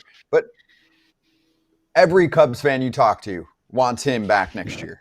Everyone. And their main concern is, are we going to be cheapos and not pay enough for him versus the competition, even though we should? Well, I know something that will help the cause. Don't boo him. Don't boo him. It's very simple.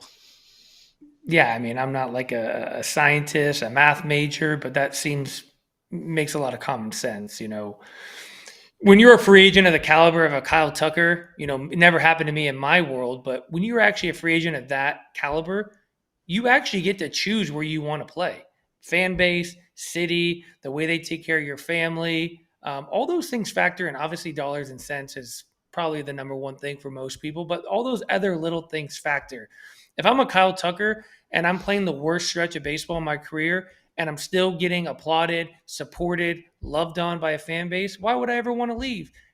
And when he's struggling, you're booing him.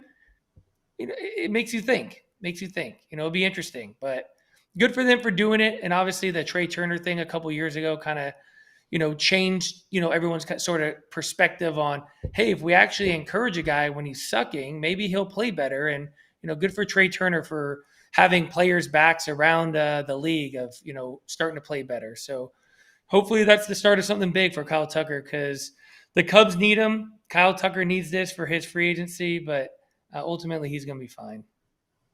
Yeah, the Cubs have actually been pitching really well. They had one of the top ERAs in the second half of the season. The offense fell off a bit, but this is a big week for them. This was a statement week, no matter what happens for the rest of today, AJ, what they just did with Milwaukee these last couple of days.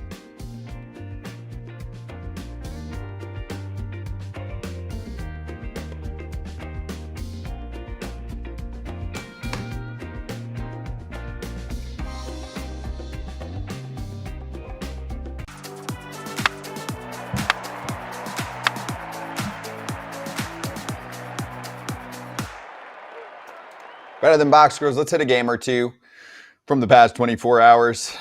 KP, what do you have on the San Diego Padres? First off, you played for the Giants, right? I played for the Giants, yeah.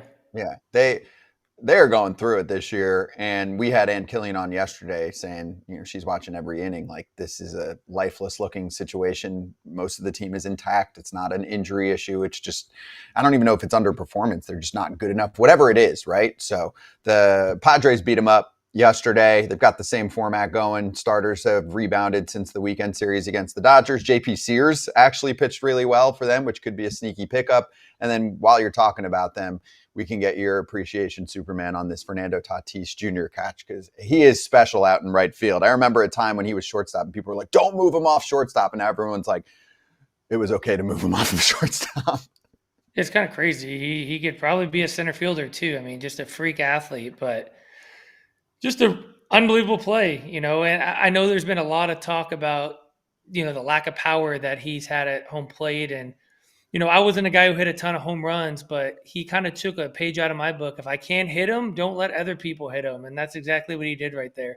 And I just love that, he makes that great play. He comes in off the field and, his whole team standing outside the dugout. And, maybe a play like that, I believe a play like that on defense will spark the offense. And I wouldn't be surprised to see him hit a homer here soon. It was a sick play. One more. Let's get to one more game, AJ. We started mentioning this yesterday, but the Tigers really manhandled the Astros this week. I don't know which. I mean, I think the more interesting direction is to go the Astros way. Now, all of the wild card contenders, if you want to call the Astros that, versus the Mariners, whatever, like everybody lost. There was a good tweet besides the Yankees yesterday, right? The Guardians lost, the Mariners lost, the Astros lost. Who am I missing? Those are the big Royals. The Royals. The Royals lost. Royals lost too. That's right. But that broke your heart, huh, AJ? It lost you some money. We'll get it. That's true. We're doing that next. But where are you at on the Astros, AJ? Are they going to be okay? No, I don't know. The problem is the Mariners keep losing too. The Astros are playing terrible, and the Mariners are playing worse. I don't know. I don't know if they're going to be okay. I feel like the Mariners' trajectory is better. I'll let you know after tonight when I see them in person and I get to talk to Joe Espada and Jose Altuve and the rest of the Astros here in Baltimore. I'll let you know. I'll let you guys know how I feel about them after that. But right now they're not trending in the right direction, and they need to turn it around if they're going to win this division quickly, because the Mariners are going to come at some point, and it's going to get hard.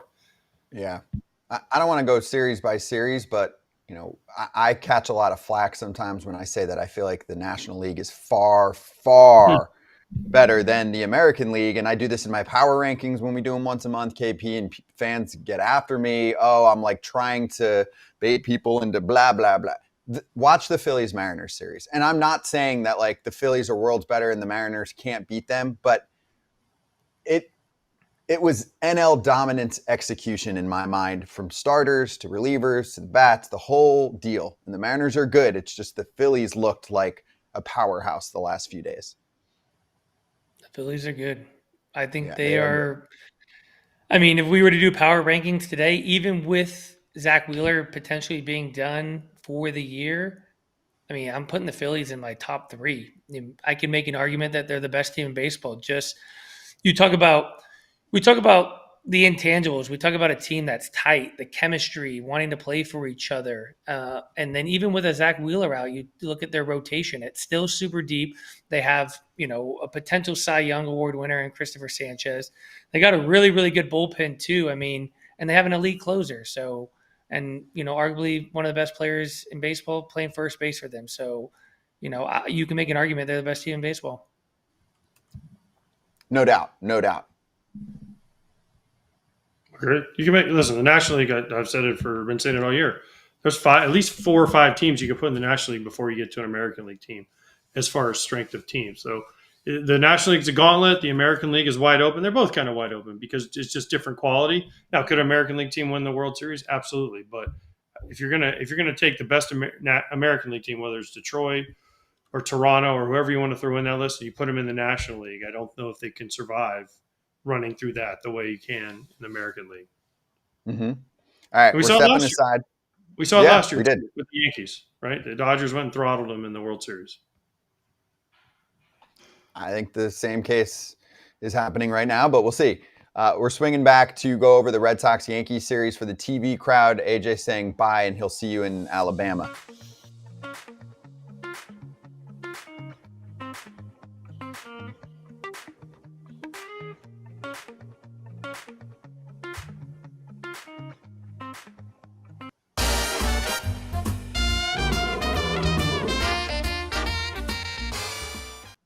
BetMGM free game of the day streaming on the app. Live streaming available to all BetMGM customers who are logged in and have funded accounts. Today's game, 4:04 Eastern, the Mets take on the Nationals, and that's right after the show. So you can watch that game for free. Wednesday locks, dud. Actually, I lost with my little Mets pick. Nationals beat them. Anyway, AJ, KC lost. You get to try and bounce back first because you're actually bouncing for a little manager meeting before your game tonight, huh? Yeah. I'll go talk to the managers before the Astros and Orioles play here in Baltimore. So I'm going first. I got a little parlay. I got over in 7.5 Giants and Padres. It's Verlander versus Cease. This would have been a hell of a matchup about 6 years ago when Cease was with the White Sox. Verlander was still at the top of his game. Over 7.5. I think both teams will be able to score off these guys. And then this is just where it's interesting, under 17.5 outs for Sonny Gray at Tampa Bay. It's going to be hot in Florida. There's always a chance for a rain delay, and I just don't know that he's going to get through 6 innings. So I'm going to take the under. I think he goes 5 and dive like he did his last start against the who did I just see him against? I forget. Red Sox. No, wait, who was? I don't even remember. Whoever the Cardinals played on last Saturday when I did a game, I forgot.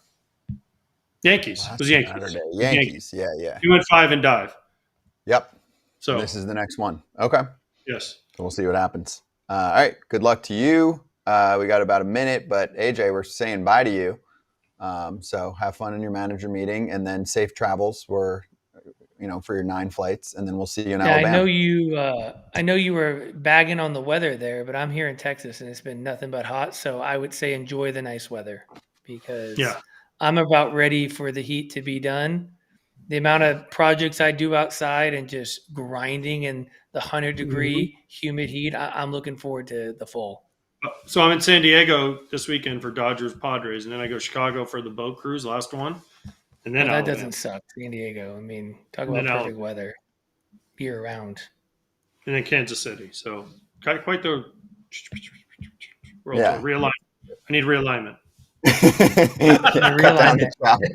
Realignment for AJ's schedule. All right, safe travels, dude. We'll see you on Monday. Thanks, guys. Cool. All right, for everyone else watching on YouTube, we're swinging back to preview the Red Sox-Yankees series that begins today.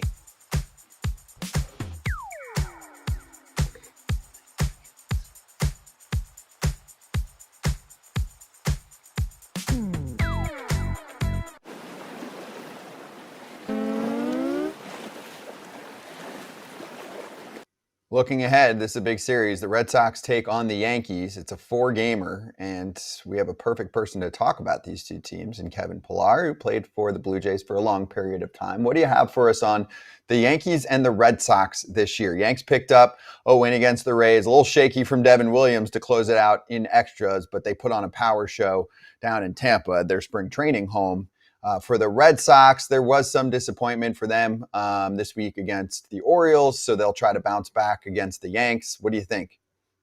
I would say for a typical series, timing is everything. I mean, if we had this conversation 2.5 weeks ago, we would say Red Sox are going to sweep the Yankees are done. The Red Sox were playing unbelievably. The Yankees weren't playing well. We sit here today talking about how the Red Sox, let a couple games get away. The Yankees just go on this unbelievable power surge. But this is the Yankees and Red Sox. Both of these teams are legitimate contenders for a wild card position. You throw everything out the window when these two teams play. One of the more sad things that happened in my career, the COVID year, I know it was tough for a lot of people, but in my baseball career, it was really tough because I signed with the Red Sox, and you look forward to playing in games like this, series like this, meaningful games late in August, Red Sox-Yankees rivalry, and unfortunately I didn't get a chance to really experience it, and to this day it makes me sad. Right, because you were in a rivalry within your division, but not in the rivalry within the division, right? You got to be on the Blue Jays. I mean, The Blue Jays don't like the Yankees and the Red Sox, but it's not Yankees Red Sox. When you're a member of, arguably when I was with the Blue Jays, you could say our biggest rival was Baltimore. That's kind of the team that we were competing with year in and year out, but nothing matches up to the Yankees Red Sox rivalry. When I was with the Blue Jays, we didn't necessarily care for the Yankees, didn't really care for the Red Sox. You would go in there and they were important games. They're in-division games. More times than not, just being a member of the Blue Jays, you kind of early in the season when all the rankings come out, the projections come out, no matter what sort of roster you have, you're kind of always put behind the Red Sox and Yankees because that's kind of where they're expected to be. You always expect the Yankees and Red Sox to finish, 1 and 2. The teams that I was on with the Blue Jays took those personally. So when we went in there, yes, they were intense games. They were meaningful games, but there is no other rivalry like the Red Sox and Yankees. And for a while that kind of went away. It was more of a thing that the media tried to hype up, Yankees, Red Sox, but both teams weren't very good at the same time over the last couple of years. They're both back. They're both playing really good baseball, and it's going to be fun to watch. A 4-game series with huge playoff implications. I'm looking forward to watching all 4. The only thing I'll stop you on, and I'll push back on, is that I do not think it is the best rivalry in baseball anymore at the present moment. Dodgers-Padres, right? Yes, I would agree with you. Okay. I mean, you have to factor in, the recent rivalry, the recent success that both of these teams had, and obviously the Padres, geographically super close. And there was a lot of, shit talking after the Dodgers, went on to win the division, and then the Padres come in and beat them in 5 games. And, I think it was very similar to this year where the Dodgers kind of had their number in the regular season, and then kind of out of nowhere, the Padres were able to beat them in a series. And I think that changed the entire dynamic. You look forward to their series this weekend too, but both of these teams are destined for the playoffs. You hope from a fan's perspective that, they meet up in the playoffs because, to your point, it is the best rivalry. And in order for it to be a rivalry, the Padres had to do what they did, and they had to actually beat their big brother. And right now, without a doubt, it's the best rivalry in baseball. Yeah, well, you're talking about 2022, right? When they took them down in the playoffs. Because obviously last year, the Padres had them on the ropes, and then the Dodgers punched them and won the World Series. Dodgers just swept them. But yeah, my thing is, for a rivalry to have all the juice, you need both teams to be good. I know Dodgers fans call Padres little brother, blah, blah, blah. They haven't won. But, they're both good teams. They're competitive teams. They're in the thick of the playoff race year in, year out. They don't like each other. Mike Shildt and Dave Roberts going at it, you're not going to get that too quickly with Aaron Boone and Alex Cora. They're pretty good friends off the field.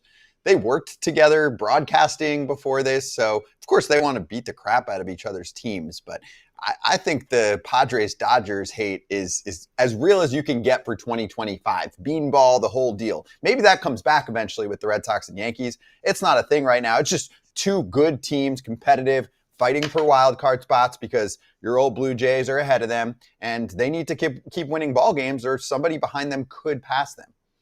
Yeah, and I think it's okay to have a rivalry in a different way. The two managers don't have to hate each other. The players don't have to hate each other.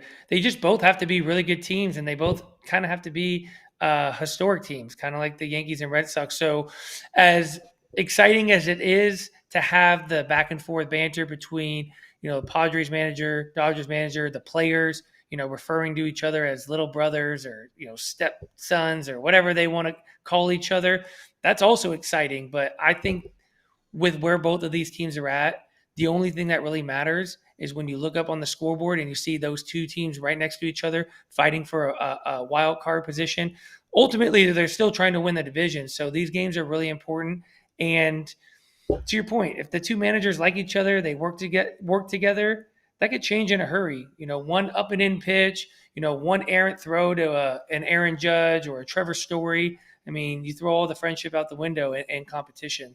They could be friends after these 4 days, but I expect this to be a battle. Yeah, we're excited about it. So we'll talk about it throughout the next few days, of course. Coming up next on FT, Slap Hands with KP.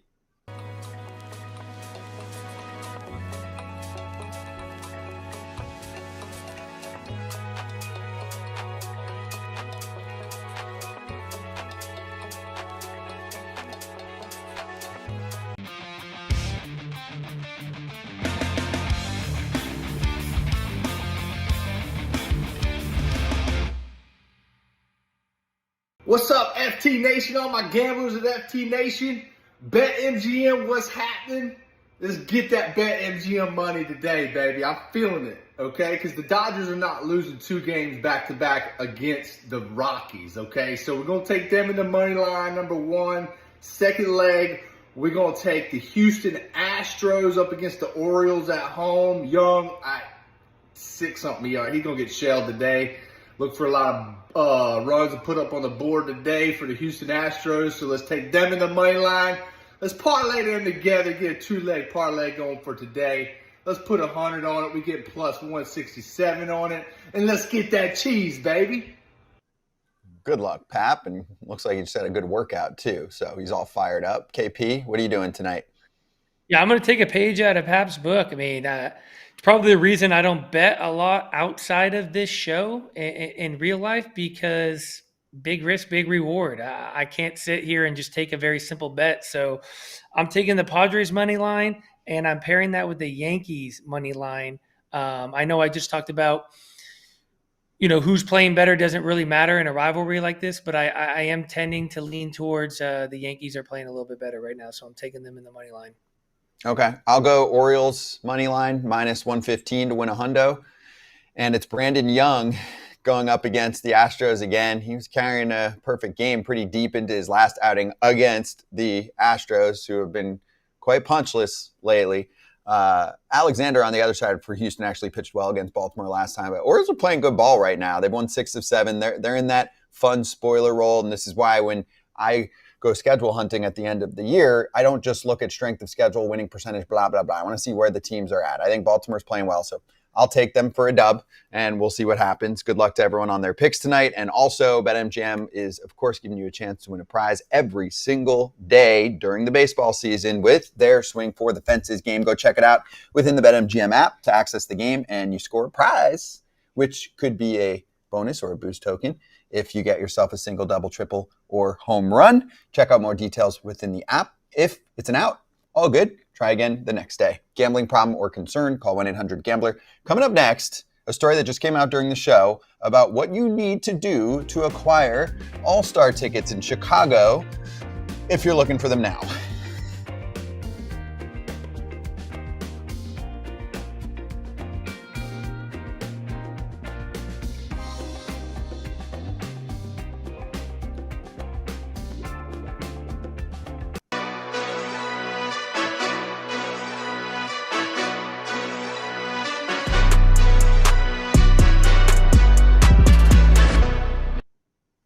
let's slap. And John Greenberg covers the Chicago baseball scene really well, writes for The Athletic. He's been on some of our shows in the past, FT, Northside Territory, etc. He tweeted and put out a story today, which I have not read yet because it came out during the show. But the tweet explains the story. If the 2027 All-Star Game actually happens, because we could be in a lockout, tickets are going to be scarce. But if you're a Cubs season ticket holder, you can get guaranteed access, ... if you sign a 3-year deal. Some people are going to criticize this. And again, I have not read the article yet, but I'm going to go in a different direction, KP. It's a perk. They're trying to get people to sign up early. I don't really have a problem with this. I mean, it's like a credit card rewards kind of situation. Like, yeah, if you want All-Star tickets, you sign a 3-year deal. You can look at that and be like, I'm not doing that. But some people get season tickets anyway. And so they're like, cool, yeah, I'll sign up for 3 more years because I want them for 25 years. And then they get access to what is really tough to accomplish, which is an All-Star ticket at Wrigley Field. I mean, I'd imagine every season ticket holder for the Cubs is probably going to sign up for the next year, the year after that, the year after that. They've probably been in their family for, 20, 30, 40, 50 years. I think it's a great perk. In addition to that, I like to consider myself a little bit of a businessman too. You sign up for 3 years, you get those All-Star Game tickets. What do those All-Star Game tickets go for? Maybe you can make a year season worth back by selling your All-Star Game tickets. I love it.